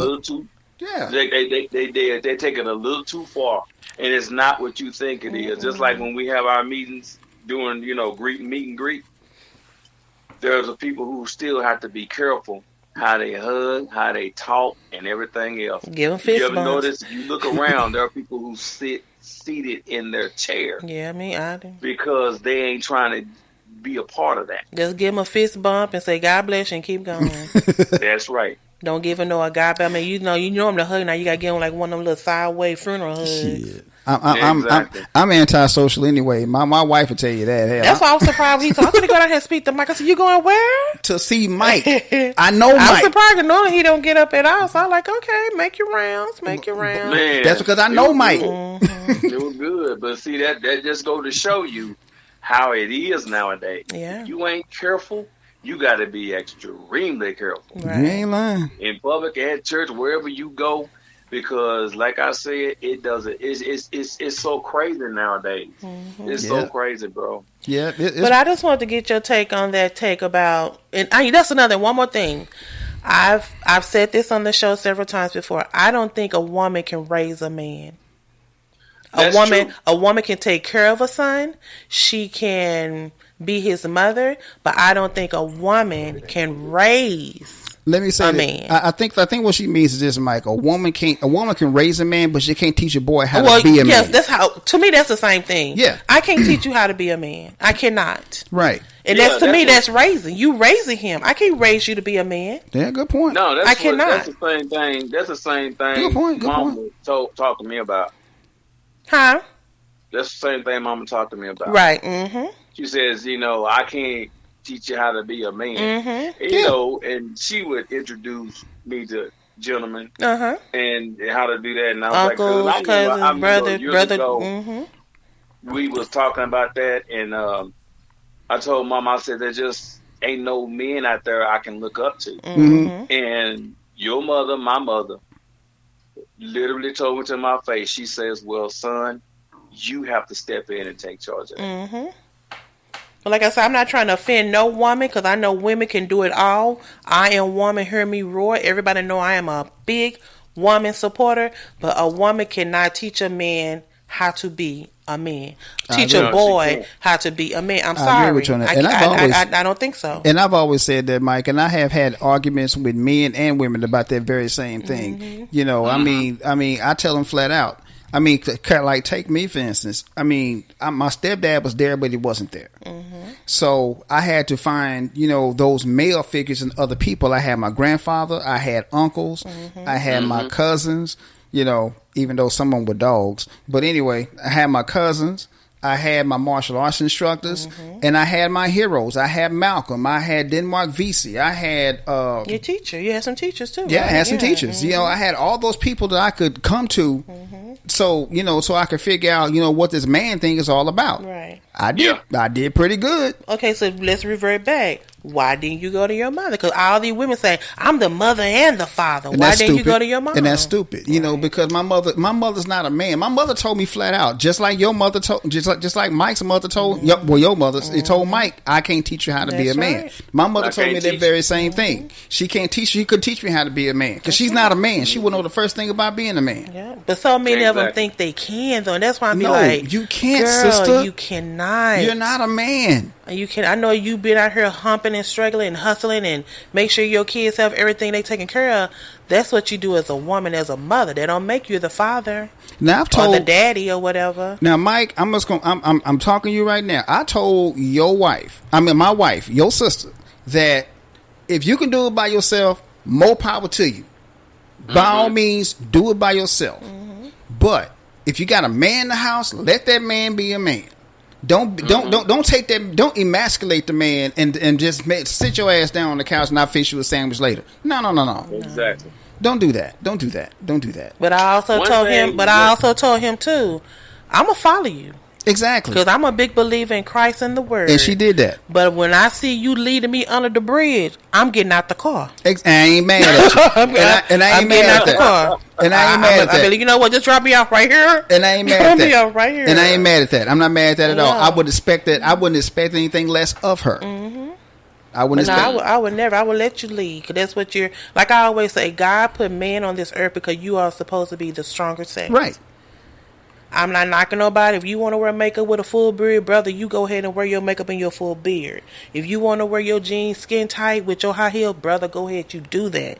As far as my sisters, if you want to wear Timberland boots with the loose jeans and the lumberjack jackets and call yourself a stud, sister, go ahead. But y'all cannot be raising these kids with that same mentality. Thank you. You cannot. Thank you. And that's the problem. And what Granny used to tell us, Micah, start at home, spread abroad. There you go. So if they see y'all like this at home, they have no choice. Yeah. They have no choice. They have no choice. So it's like, give the child a fighting chance. Whatever you like to do, you like don't throw that on your child. Don't let your child see that. You know what I'm saying? And that's how children learn. And I told this on told this to several people on several occasions, Mike. Children learn by watching their parents. That's where they learn their behaviors from. Because I don't give a damn what nobody says. I have yet to see this work. The whole "don't do what I do what I say" philosophy has never worked. Not at all. It has never worked. I have never seen it work once in any instance. If the mom was a hoe, 9 times out of 10, the daughter gonna grow up being a hoe. I've seen it happen. Because women look up to their mama. There you go. And if the daddy's around, if he is around, and he's running the streets, guess what the son gonna end up doing? Running the streets, because he's copying what he sees his daddy doing. Right. Daddy's a whoremonger. If the son sees that, guess what the son's gonna be when he grows up? A whoremonger. Yeah. Well, like I said, let's just keep Miss. She got a different last name for him, but Miss Nichols' son. Yeah, because she's married. Yeah, she's married, and no, y'all heard of stepfather? Oh my God! Oh, he was really hurt. That was his son. It's just like I said. I just couldn't sleep when I got home Friday. And she couldn't, man. She was tossing, turning. She couldn't. I'm already going through something as a woman anyway that's taking my sleep away from me. But then to see this. like I said, they already talk bad about us anyway. Yep. And then y'all give them something else to talk bad about us about. Lord, what they gonna say now? That's why I said we gonna be running around here. They gonna be doing any and everything to us. Yep. Cause they gonna feel like, well, y'all do it to yourselves. That's Why can't we do it to you? That's exactly what they're saying. That's And exactly all what this they're time saying. we've been fighting to get half an ounce of justice, get half an ounce of respect, and get half an ounce of treatment better than the slop of the hog. And here we are. We, like I said, we're just like that little hamster in the wheel. Even though this is one isolated incident, it's a big one. Mm-hmm. It is a very big one. So let's just keep them prayed up, guys, and just hopefully justice will be served in the right way. Just forget that they're cops. Look at them as human beings who treat another human being inhumane. Yeah. That was inhumane what they did to him. I agree. Oh, Lord have mercy. Well, all right, brother. We're Well, going to let you go. talk, y'all. Absolutely. Here Hey, every man. Sunday, 7 o'clock. Well, 6 o'clock. Well, 6 o'clock. We was late today because of me. I'll be the first to admit that. That's my fault. I took a nap, and the nap ran a little long. That's all right. I mean, shoot, man. We ain't too long got back. That little old restaurant, that little Mediterranean restaurant, it's pretty good. Where she says downtown. Where is the downtown? No, it's not downtown. It's over there for 635 in Preston. Oh, okay. What's the name of it, Mike? What's the name of it, Mike? Fusion. Fusion. Okay. I've heard of that. It's a Mediterranean place. Right. Fusion. Mm-hmm. It's right across from that little Chili's and that little shopping center over Okay. Oh, Try okay. that out. All right. Okay. Yeah. Just look them up, and they pretty decent. I mean, the prices are a little pricey, but Most it's Mediterranean pretty nice restaurants little are. place. So, Okay. you know, Caitlin, she's into your niece is something else. I know, honey. Yeah. Just like She her likes trying new auntie. things, and she's trying to become a vegan, and Is she? yeah, she do the vegan thing, and she's Wow. trying to take care of her body and all that stuff. She's Mm. into the meditations and things of that nature. Well, shout out to her. In a couple of hours, she'll be the big 21. Yeah. Well, hell, Mike, if my niece is into all of that, man, eventually I'm gonna start back practicing my Tai Chi again, man. Shit, I would love to take on as a student. Man, look at here. I was hoping that their uncle was gonna teach them some Kenpo. Yeah. 'Cause, you know, we talked about that. I guess that played out, and so I was, being cute and all that stuff is nice, but you got some folks that take advantage of your child. Oh, and yeah. I dread it every day. Mm-hmm. You know what, Mike, I man? dread it every day. I mean, I don't want to turn on the news and there she is. Hey, I can't say I blame you. You, but you know what, Mike, man, I'm starting to get back into the gym myself. And once I get to the point to where I can teach somebody, I'd be more than happy to teach them, man. Man, please do something. I'm gonna learn myself because we had a talk and she had friends that owned guns. She had her first taste of shooting. She must have liked it. Yeah. Mm-hmm. She said, I said, with her on her own spot, I said, well, hell, she needs to go ahead and get that license anyway. Not a bad idea. Make it legal. Like I said, man, you got these folk out here. They teaching you like you just be careful watch your back. Watching your back just ain't enough no more. Nah, and it's legal to have one, so go ahead and get one. It's legal to have one in Texas now. Oh yeah, Exactly. yeah. No paperwork or nothing. Just get one before they change that law. You can put it on your loop belt and carry it on your belt every day. Exactly. And I told her, I said, she asked me, was it okay to try to? I said, yeah. She was thinking about getting one. I said, well, you better get one. Thank you. Just get what is certified? Yeah. Just make sure she get the paperwork. Yeah, make sure she get that legal gun so she can have a license to carry. Make sure she's legal. Exactly. Exactly. Sure, okay. She wants to do this independent thing, and I ain't got no problem with Not that. at all. So I told her, I said, I've been having more talks with her now than I've ever did. You know what? You know what, Mike? That happens. You know what, Mike? That happens, man. Because I can tell you right now, with my stepdaughter Kayla, man, I had more conversations with her than I ever did when she was growing up. So she would call me up and say, "Hey, man," she called me father. She didn't call me daddy. She called me father. Father, I got a question for you. And she would come up and we would talk for hours on end, just on the phone, just talking. Yep. And she would, and she would pick my brain. I mean, even after me and her mom separated, she would still call me up and say, "Hey, pops, this is what I got going on. Can you give me some advice?" I mean, they do that. Daughters do that with their fathers, man. Oh yeah, they really do. Oh yeah. They really do. Oh, I yeah. mean, because, I know for a fact that my wife has told me several times over that she had several conversations with y'all's father. Oh yeah, all the time. Oh yeah, they had better conversations with them than I did, and I had conversations with my mama. Yeah, that's usually how it works. Yeah. That's how we ask normal. That's usually how it works. Because I talk to my mom. Hell, my wife will tell you. Man, I talked to my mother for a long time. I don't care. That's my mom. Exactly. Well, I'm my little chest sticking out here. I'm glad to see that. I'm glad she is cool. Because she, like I used to tell her and Brittany, y'all need to get close to y'all dad because y'all gonna need him. Exactly. Right now, y'all probably don't think so because y'all young, but when y'all get older, y'all gonna be like, Daddy. Mm-hmm. That's exactly it. Yeah, so. That's exactly it. Well, good. I'm glad to hear that. They be telling her how cute she is, and you can model. She is. Trying to hook she is. You know what you need to do: get you a gun, get your degree, make sure she's protected, and live your best life. And then get her that Tai Chi stuff so she can teach her how that Tai Chi. So if she can't get to her gun, she can use them long legs and put it around his neck and crack his neck. Hell yeah. Exactly.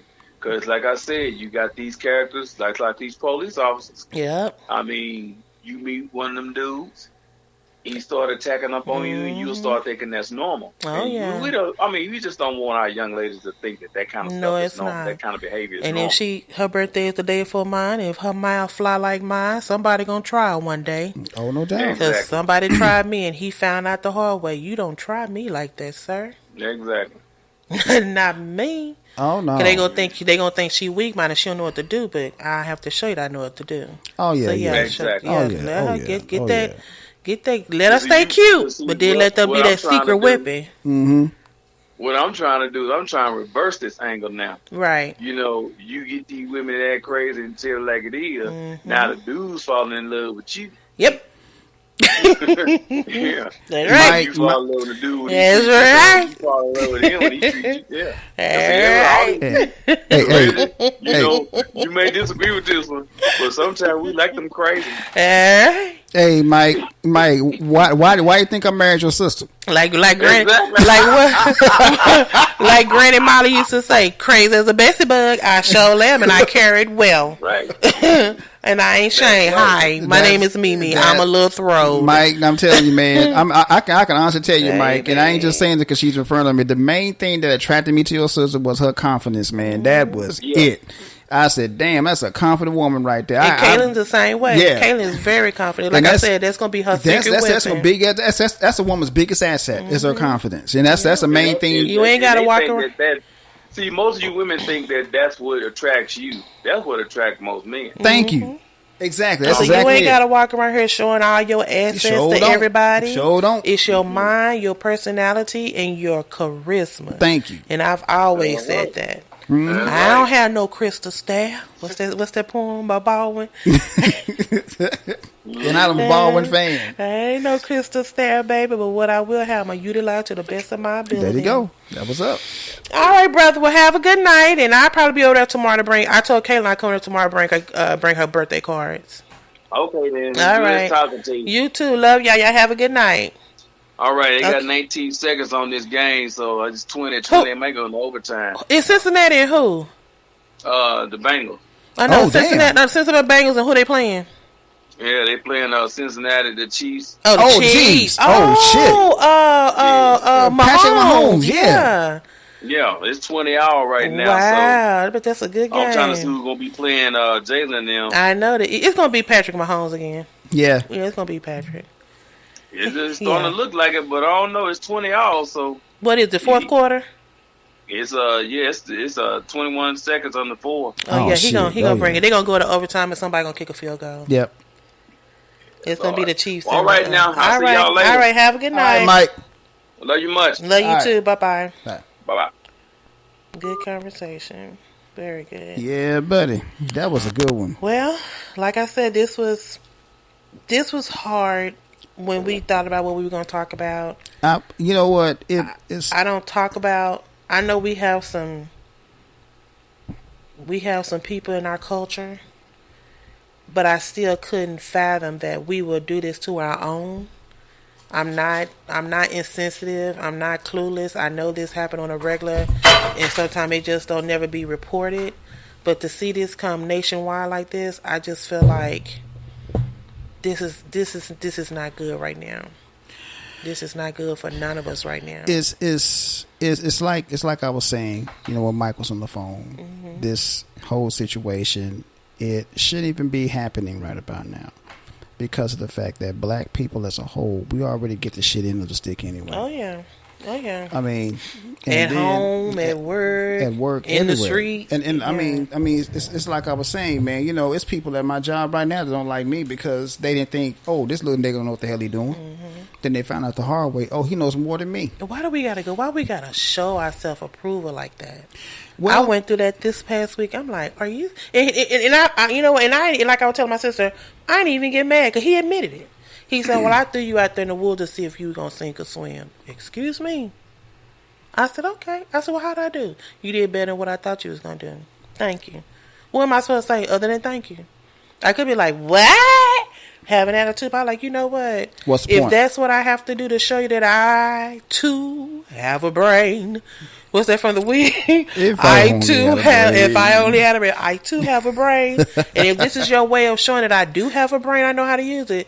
My brother, my friend, now you know. Yeah. I've had to do that. Every job I've ever been at, I've had to tell people. But we shouldn't have to do that. I agree with you on that. But that's the way it is. That's the way it's always been with black people. Oh, you don't know what you're doing. Mm-hmm. Watch this. Click, click, click, click, click. Oh, damn, it worked. Like that man said last night in that movie, he didn't want them to learn how to spell, write, read, and got fighting mad when he found out they did. Why?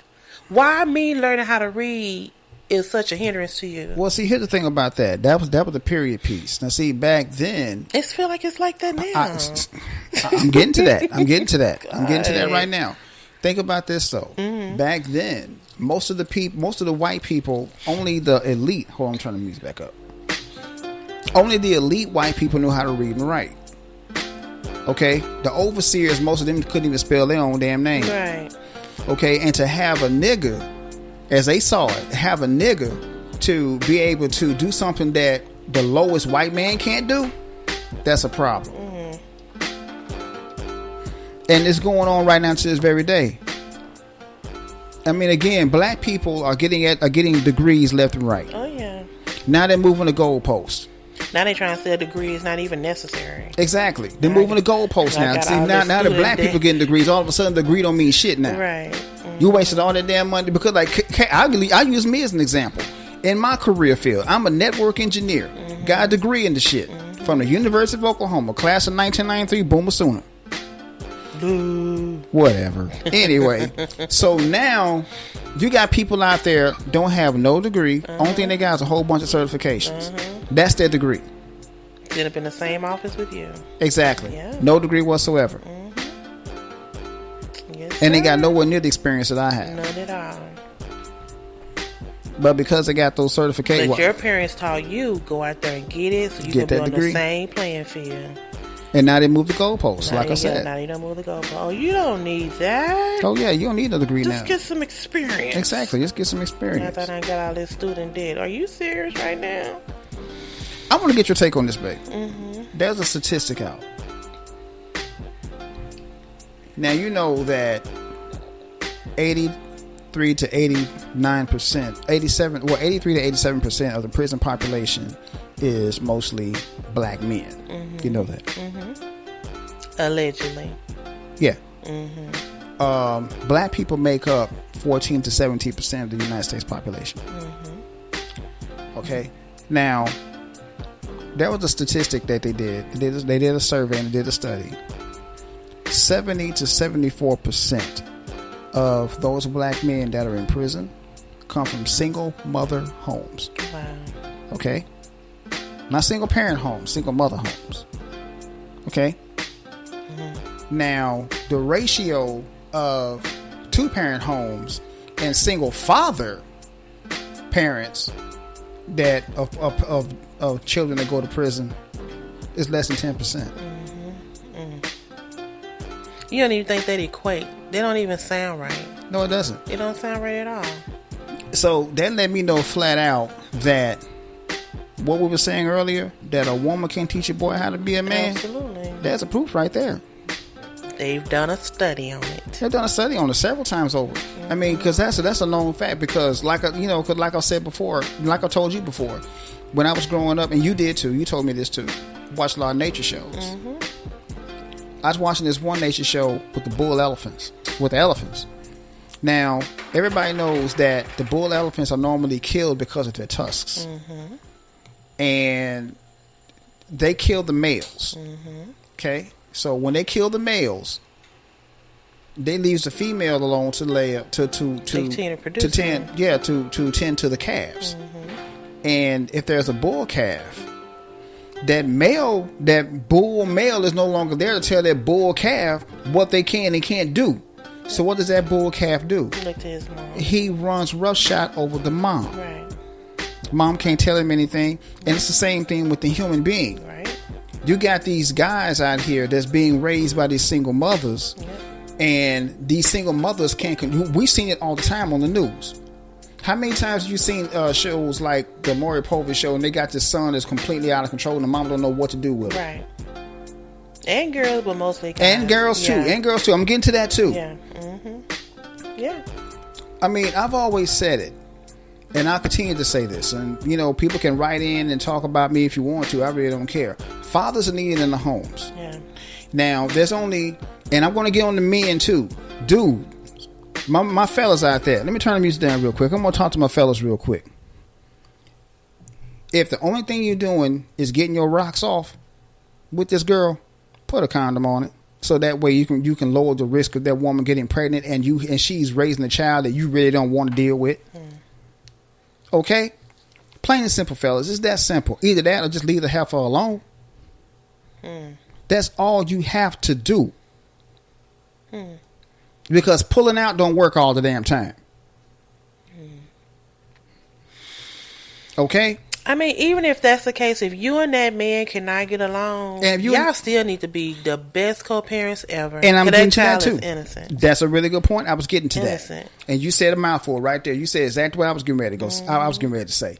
If y'all can't get along, ladies, because my son was going through this. My oldest stepson was going through this with one of his babies, with one of the mothers of his children.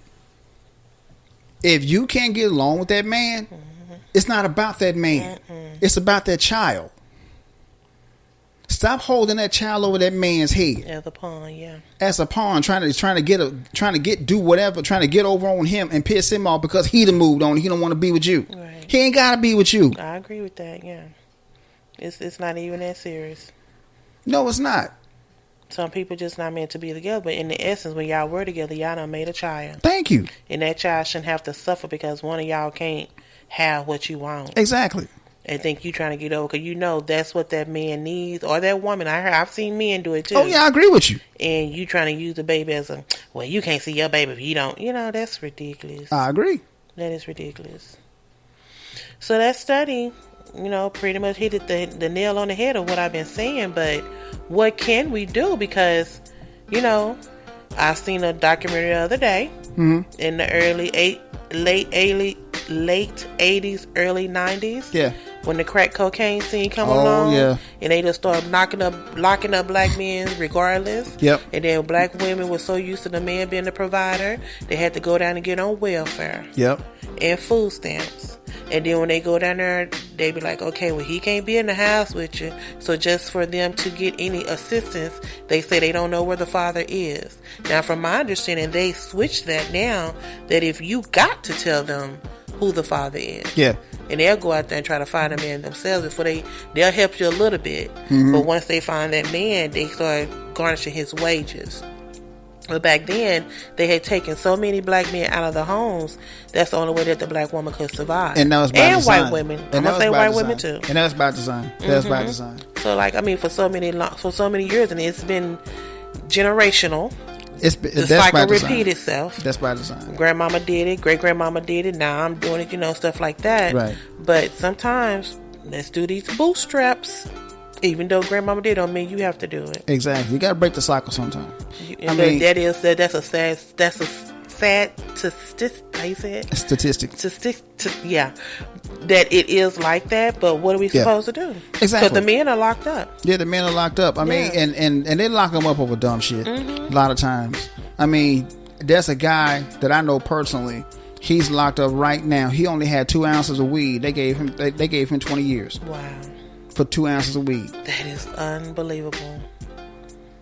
Well, now, according to Uncle Biden now, he gonna sort of let a lot of these guys out because of that. Cause as they should. You can pretty much go on when we were down there in Oklahoma, they have them on every corner. Yeah.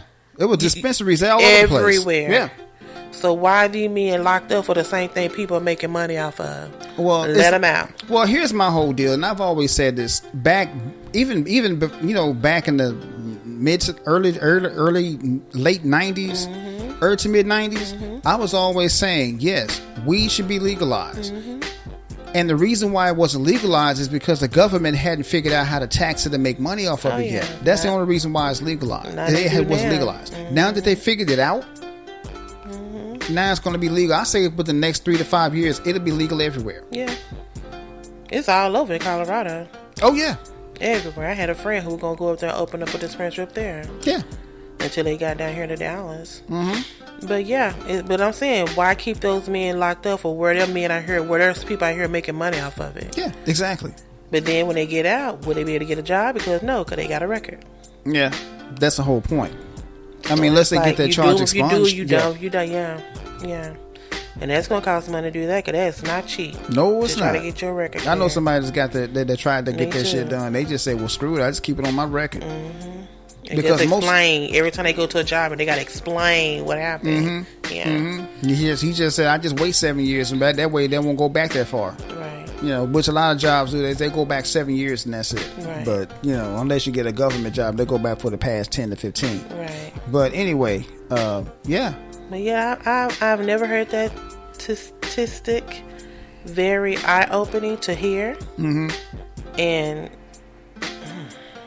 what do you do though? What is that mother supposed to do? She's trying to do the best she can. I agree with you on that, but like I said, we go back to that same scenario. You said that the mother is looking at the son as the head of household. So he like, I got to go ahead and do some money. He meet Ray them in the corner. Ray got on the latest Adidas from head to toe outfit, driving a top of the line Charger, sitting on them vapors. You know what I'm saying? He gonna be thinking, if I just do it one good time, I can get us some money now. Then he get addicted to it. The fast do money. It again. The fast do it again. Or some of them are smart. Some of them go to McDonald's and have a little Taco Bell job, but they also doing it on the side too. Yeah. So it's like they just trying out here too, for lack of a better word, they're trying to survive. And I'm not and knocking take care that. of the household. And I'm not knocking that. I'm not knocking that. I applaud anybody that's doing that. That's doing that. If that's the only choice that you have, right? If that's the only choice that you have, they think that though. Which in some cases, there are exceptions to every rule, right? But I'm not knocking anybody's hustle, legal or otherwise. Right. That's your business. I mean, if you feel like you have to do that, then hey, by all means, do what you gotta do. But this is just me talking. If you're gonna do that, don't make it a career. There's no retirement plan for being a hustler. Okay. Boy, you better stop talking about Don Juan Magic. What's that man's name? Oh, he used to hang around Snoop Dogg. Bishop Don Magic Juan. He done made a career out of it. He's legit now. What do you do now? He's a preacher. Yeah, he's legit now. So he's been a preacher for years. Wow. But anyway, that's crazy. But again, there's no retirement plan for being a hustler. That's true. None whatsoever. That's true. I mean, I have yet to see a rich hustler. Tony Montana. I mean, they either dead or old and broke. Right. Yeah. I mean, if you're smart, once you started getting into their lifestyle, you take that money and invest it. Yeah. So that way, your money, you take that dirty money and clean that money up. Right. It'll be 100% legal. For a while there wasn't nobody getting degrees but black women. That's it. And now more black men are going to school too, which is so inspiring. Yeah. And now they're trying to take that away, saying, well, you don't need no degree. Exactly. We talked about that before. Yeah. Like I said, in my career field. Yeah. A degree is pretty much, you got one, okay, that's good, but do you have any certifications to go with it? They could care less about the degree. They want to know if you got any certifications. Right. That's true. I mean, I can't get certain unless I work and get, I don't know. It's like that crab, and not with us. It's like that, like me and Michael was saying, it's that it's kind of like slave mentality. Like, well, you know, I'm gonna make a little bit of money. I'm gonna sell you to the next higher bidder, and just keep going around in circle. Yep, that's pretty much it. You're making a fortune off of it, but I'm just still doing the same song and dance. Yep, for the same thing over and over, and that's not fair. That's it. It's not fair. That's it. Well, that was a good one. Oh man, yeah, I knew it was going to be a monster of a show. It's sad, yeah, but it's a good one. And like I said earlier, let's keep the family lift up in prayer. They're going to bury him on Wednesday. Let me go back to my note. I wrote down some notes because I was just trying to see, you know, where we are as a timeline of what they're trying to do and all the events and arrests and everything.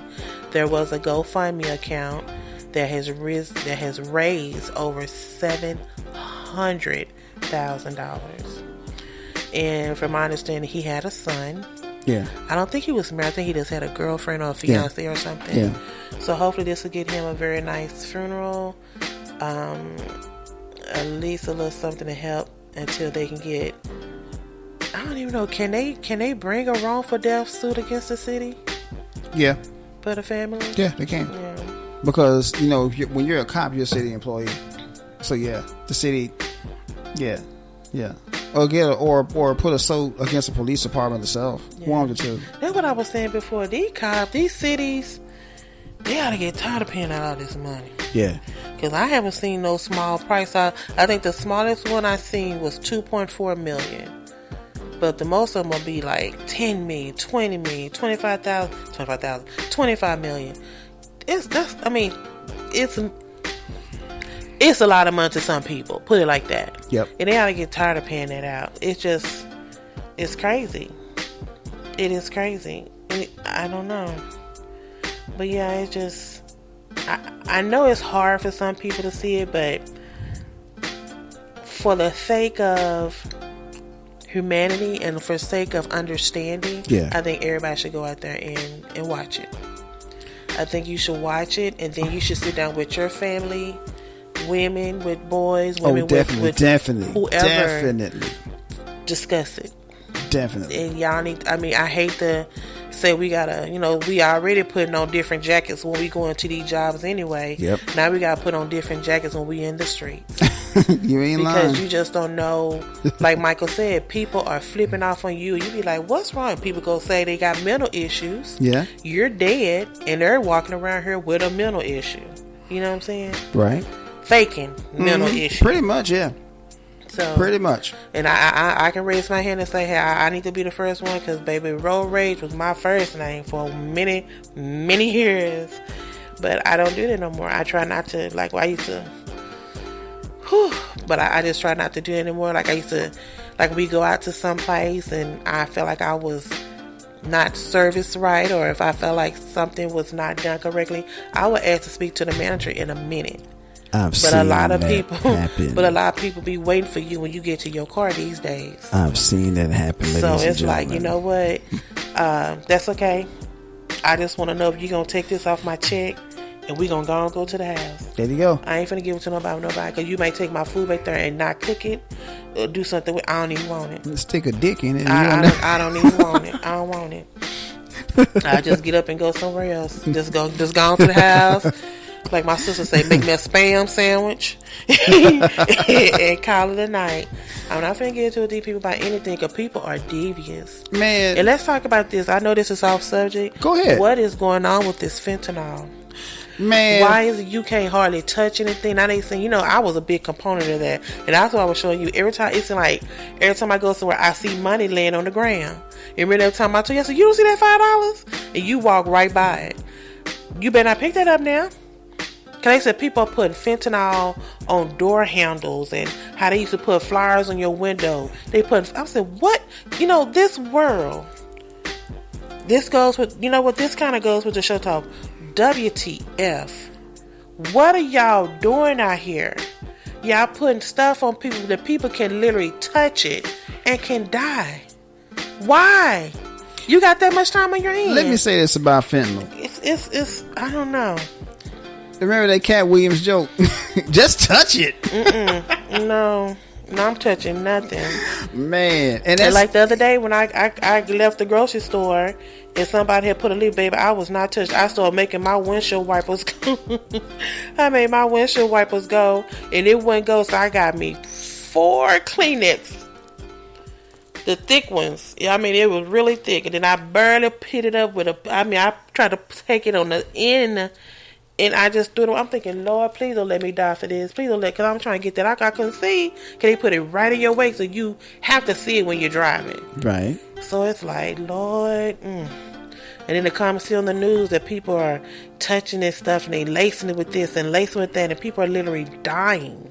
Here's my deal right door here. handle? Here's my deal right here. That's crazy. One of my favorite rappers is Melly Mel.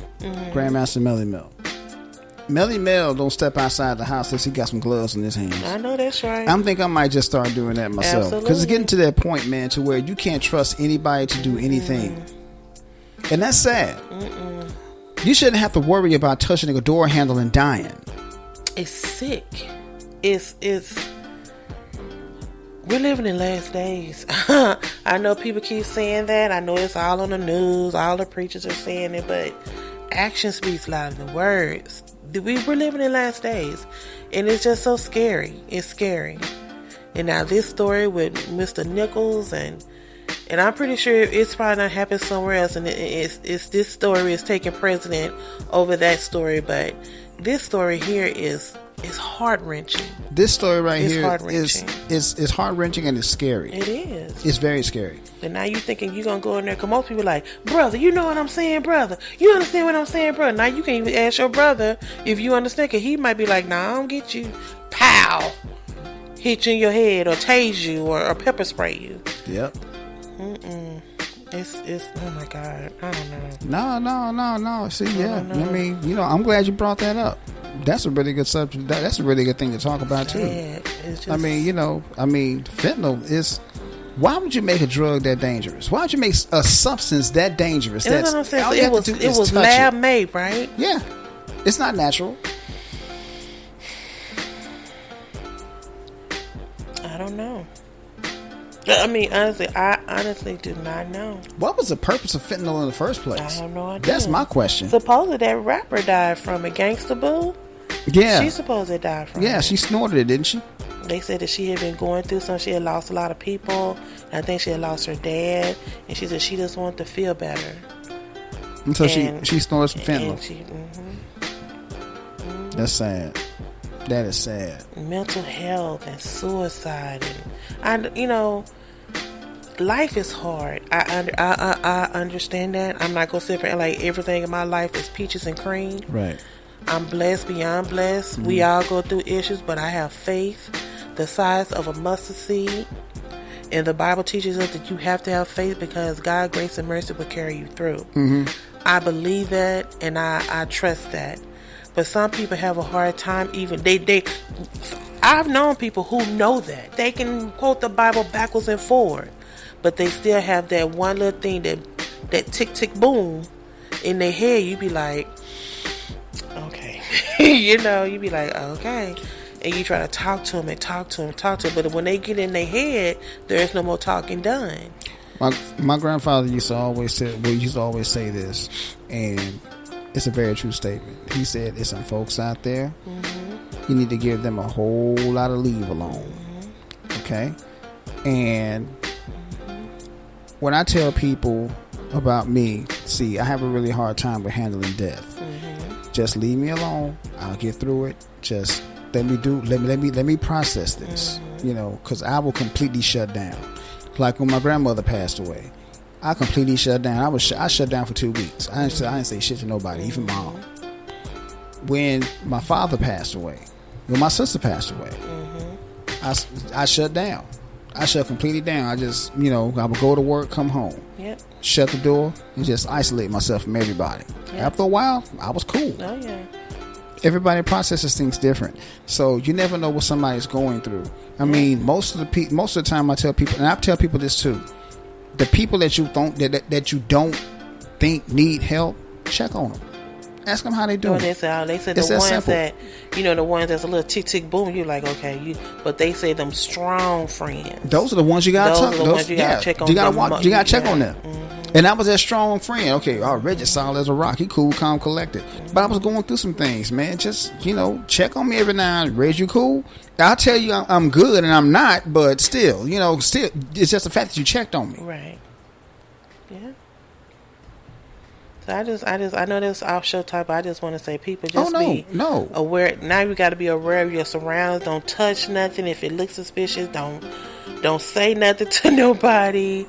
Just be careful. Just pray and be careful. I want everybody out there, man. Everybody out there listening. If you're listening live, I want you to listen. If you listen to the rebroadcast of this, please listen to this real quick, man. Be careful out there, ladies and gentlemen. Yeah. I mean, be on your square at all times. Right. I mean, you have to understand something, especially us as foundational Black Americans, man. We are in a prison, and when you're in prison, you mind your own damn business.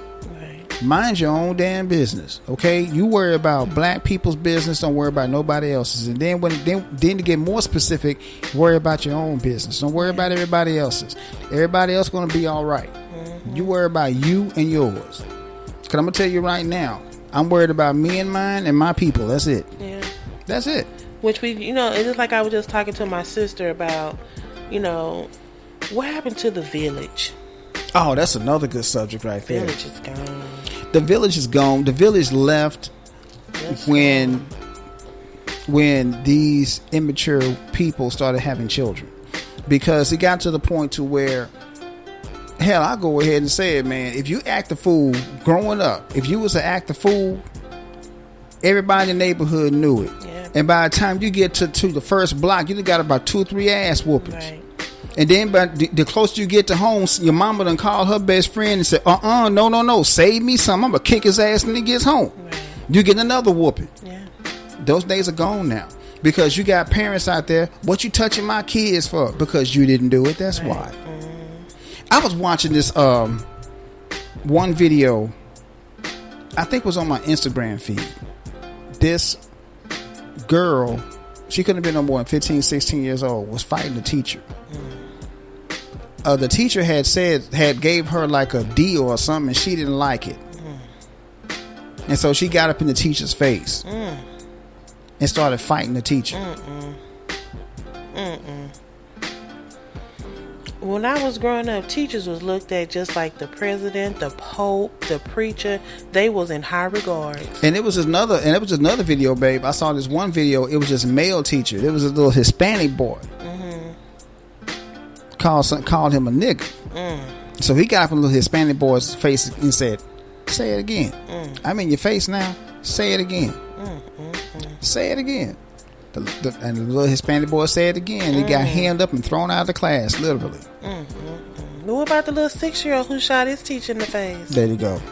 Now, what you doing with a gun, sir? How did he get access to the gun in the first place? That's my question. But they said he had behavioral problems, and his mom and dad used to come to school with him all the time anyway. And the one time they didn't come, he shot the teacher. But again, they also said this teacher had told people something is wrong with him. Something is wrong with him. They kept saying he need counseling, he need something, and didn't nobody listen. She done got shot in the face. Wow. Yeah. I heard about this story. I heard about this story. I don't know. It's just... Well, people, just like I said, this week gonna be a good week. My niecey Pooh birthday is tomorrow. She turns 21. And the big Don Mimi the lady is Tuesday, the 31st. Yep. So shout out to me. Yep. If you know me, send me well wishes. I take them all. Yep. Everybody keep asking what I want. I'm just glad to still be here. I'm blessed to still be here. I'm thankful I'm right in my half of a mind I have. And I can still get up and dress myself and feed myself. I'm glad about that, because I know a lot of young people who cannot. I can tell people now. So, I can tell people right now. I gave her her birthday gift early. He did. Beautiful necklace. He just always give me jewelry, but this one was beautiful as well. Yeah, I put my heart into it, man, because she's not wearing it right now because the chain is too small. But I gave it to her early because I wanted to see her face when I gave it to her. and it lit up the whole room, and I love that. So that's the reason why I gave it to her. I couldn't wait. I'm sorry, I couldn't wait. So I got it and gave it to her, and she gave to me an old trash bag, y'all, paper bag. No, he did. It was in a beautiful pink box. Yep, that's my color. Pink is my color. Yes, indeed. So it was beautiful. But yeah, man, I don't, it's refreshing for a man. I'm just gonna go ahead and put this out there because this is way off topic. It's refreshing for a man to do something for somebody that actually appreciates it. You know what I mean? I mean, because I had been through several relationships where you do something for somebody and they're like, okay, I'm supposed to give you something after that. No, you have to give me anything. Just, never satisfied is never enough. There you go. Yeah. There you go. So, it's just refreshing to have somebody to appreciate you, man. That's all there is to it. But I must say, my bestie from over 30-something years now. Oh, no, it's longer than 30 years. Even though we were like 9 or 10 years old, she's taking me to go see the New Jack City play. Mm-hmm. So shout out to Miss Gwendolyn Harris. Yeah. Going to do that Saturday, so can't wait for that. And then hang out, get a little din afterwards. So they gonna leave me by myself. Oh, I'm gonna be by myself. Oh, you big boy, you be okay. But I was gonna try to see how long they were gonna be here and try to, because I know you like that movie too. But yeah, I'm kind of excited about that because I always wanted to go to. I love the movie anyway. Oh, the movie's awesome. Sit down, so I'll make change. Sit your $5 ass down before I make change. Excuse me. So I'm excited about that. Cause plus, it's gonna be one of your heroes in there. Big Daddy Kane. Big Daddy Kane. King actually ain't nobody's equal. And then my boy, Alan Payne. Didn't do no wrong. He gonna be in there. So I'm excited. No. Tretch is in there too. Tretch is gonna play the part of Nino Brown. Yeah. So I'm excited to go see that. So. Keep me lifted up in prayer. I have a good birthday, a good week. Shout out to my niece here. She's turning 21. She's legally grown, y'all. Legally grown. We got one more to push through, and then we'll be satisfied. Yeah, buddy. But everybody keep a cool head, people. Let's just keep doing what we're doing and keep maintaining what we're maintaining. Yeah, man. I mean, and shout out to the remaining family of a Mr. Nichols, man, because that's a sad situation right there. And again, I can't watch it. I tried to watch it, man, because I think you should. I actually saw myself again, just like with the George Floyd situation, man. I actually saw myself in this in him, man. I'm like, wow, that could have been me. Absolutely. That could have been me. Absolutely, yeah. It's. I mean, I got a wife here that loves my funky draws. I got a mother and just north of me that, and a sister, mind you, that would be terribly distraught if something was to happen to me in that situation. And I don't even want to think about how you would have to do that to call my mother and tell. I don't even want to think about that because. That would be hard. Very hard. Because I was saying, well, he said he was going to Walmart. What am I supposed to? She'll be like, and I wouldn't know what to say after that because I thought you were just going to Walmart. Yeah. And I end up dead because of somebody else's stupidity. Like I said, that man probably didn't think, he probably thought he was going to come back home and eat that chicken his mom was making for him. That's what he was anticipating. And now that baby is going to be 6 feet under. That's some sad shit. That's the part that hurts the most. Like I said, I'm not taking away nothing from others who've passed away, who was killed inadvertently, killed without, with undue justice. But this one right here, for some reason, it reminded me of Rodney King, like I said earlier. But I don't know. I think this time it's different. Because they were black. I know I shouldn't make a race thing like I said earlier. It shouldn't be, but in essence, it is because we all we got. Shout out to New Jack City. We all we got. So we can't protect each other. Even if just say for instance, even if he was driving erratic, even if he was high, even if he was drunk, did he have to resort to that? No, it didn't. And even if he did take off running from y'all, and y'all, like most cops do, get mad because you got the best of them, should it have result to all 5 of y'all doing that? And like Michael said, not one of y'all said, come on, y'all. I think he got it now. That's enough. It shouldn't have got that far. It shouldn't have got that far. And I think that's the part that's bewildering. That's literally leaving me speechless. It's going to, man. It's going to, because that was completely unnecessary. It was. Let's just be honest. Let's call it what it is. That was completely unnecessary. Well, I'm going to ask you, I forgot, I got in my little notes here. Okay. So now, with all this being done, the police reform bill was made, which was useless, and it was, shout out to it's called the Floyd Policing Act. The bill, was written in 2021, but never went to the Senate. But Biden has made a promise that it's going to get approved now because of what's happened to Mr. Nichols. It should have been. What say you? It should have been approved. That's number one. And number two, what is that bill going to do? That's my biggest question. That's why I say, does this affect cops? I think that's what police reform. Yeah, it's going to affect cops, but to what extent will it affect cops? Will it be like what they're doing here with these 5 brothers, taking their jobs? They probably can never be a police officer, taking their pension. They'll never get any money from the police pension fund. Their family's going to be in disarray, and then they're going to have a record because they're going to jail. Well, they're going to prison. Well, is that what the reform is entitled? What is that bill going to do exactly? That's my question. I have to look at the bill to see what it's going to do, to see if it's going to benefit black people as a whole. But he called his mom, Mr. Nichols' mom, and told her he definitely gonna make sure this bill is passed, and they were going to add his name onto this bill with Floyd. So here's my thing, man. Why now? How come you didn't pass it all those years ago? Because the Senate been holding it up. Oh shit! The Senate is mostly Republican now. Well, I said it might not get passed. I know Biden is talking big game right now, but I think it's probably going to sit in the Senate for a little bit longer. Oh yeah, I agree with you on that. I think, like Michael said, I just think they're going to look at us like a bunch of jokes now. Y'all doing it to yourselves. What y'all want us to help y'all for? Well, people.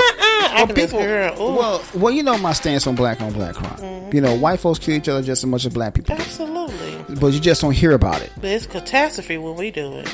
Oh my God! But a black person, but Pookie kills Ray. All of a sudden, it's all over the 6 o'clock news. Catastrophe. It's all over the place. Mm-hmm. But if Johnny kills Timmy, you don't even hear about it because it's swept up under the rug. Because I will continue to say that white folks kill each other just as much as black people. Right. So they don't call, when white people kill each other, and they don't just kill one, they kill about 50 of them. Mm-hmm. They don't call that white on white crime. It's it's another. I know we keep jumping off subject. I also read that this is the 20. I think they mentioned it. Didn't they mention it today in church? What? Today is the 29th day of January, and there's been almost 40 mass killings. Actually, it's been more than that. That's just ones to know about. Just this year alone. Yeah, it's been more than that. That's just the ones to know about. Ultimately ridiculous. Hmm. And I don't think none of the mass killers who pulled the trigger has been black. I don't know that. I could be wrong if I'm wrong. You're right. Let me know. You're right. But see, so what's so different? 3 of them were Asian. No, so what's so different with that being a catastrophe and what these 5 people did here? 3 of the mass killers were Asian. Haven't really heard nothing about it. Are they going to get charged? Did they get charged? But when I tell you these 5 gentlemen got suited and booted real quick, fast, in a hurry. What's the difference? There is no difference. I told you the difference is their skin color. But they want to hurry and get them off the street because they're murderers. Just answer They your own are question. murderers. Asian, white, whoever. They are all murderers. But again, guys, like always, tell a friend or tell a friend because we got some good topics, talking some good stuff. And thank you, brother, for calling in. You did a different perspective of the topic, which we truly that's enjoyed. what we want, man. Yeah.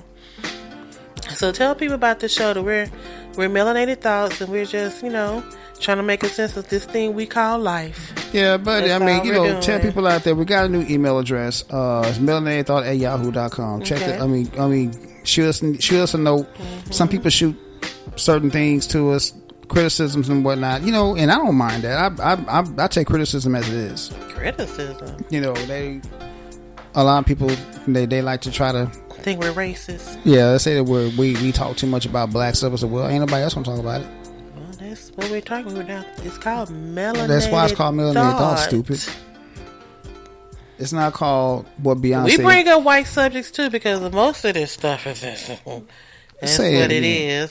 Say it again. Come on, the man. show just called melanated. We're melanated, so we're giving our thoughts. So if that constitutes being racist, Akuta Matata.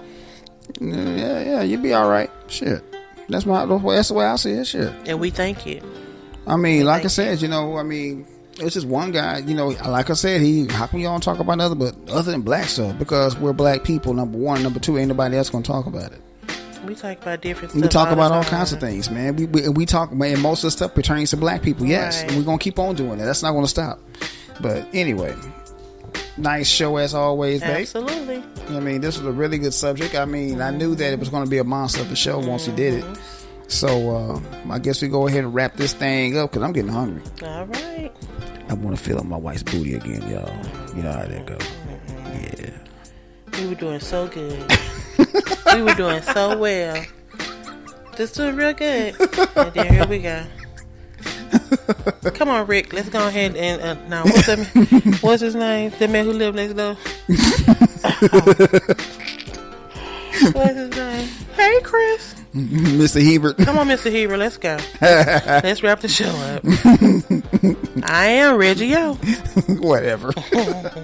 Anyway, we getting ready to leave y'all. I'm Reggie O. I am Mimi the Lady. And we out. Bye.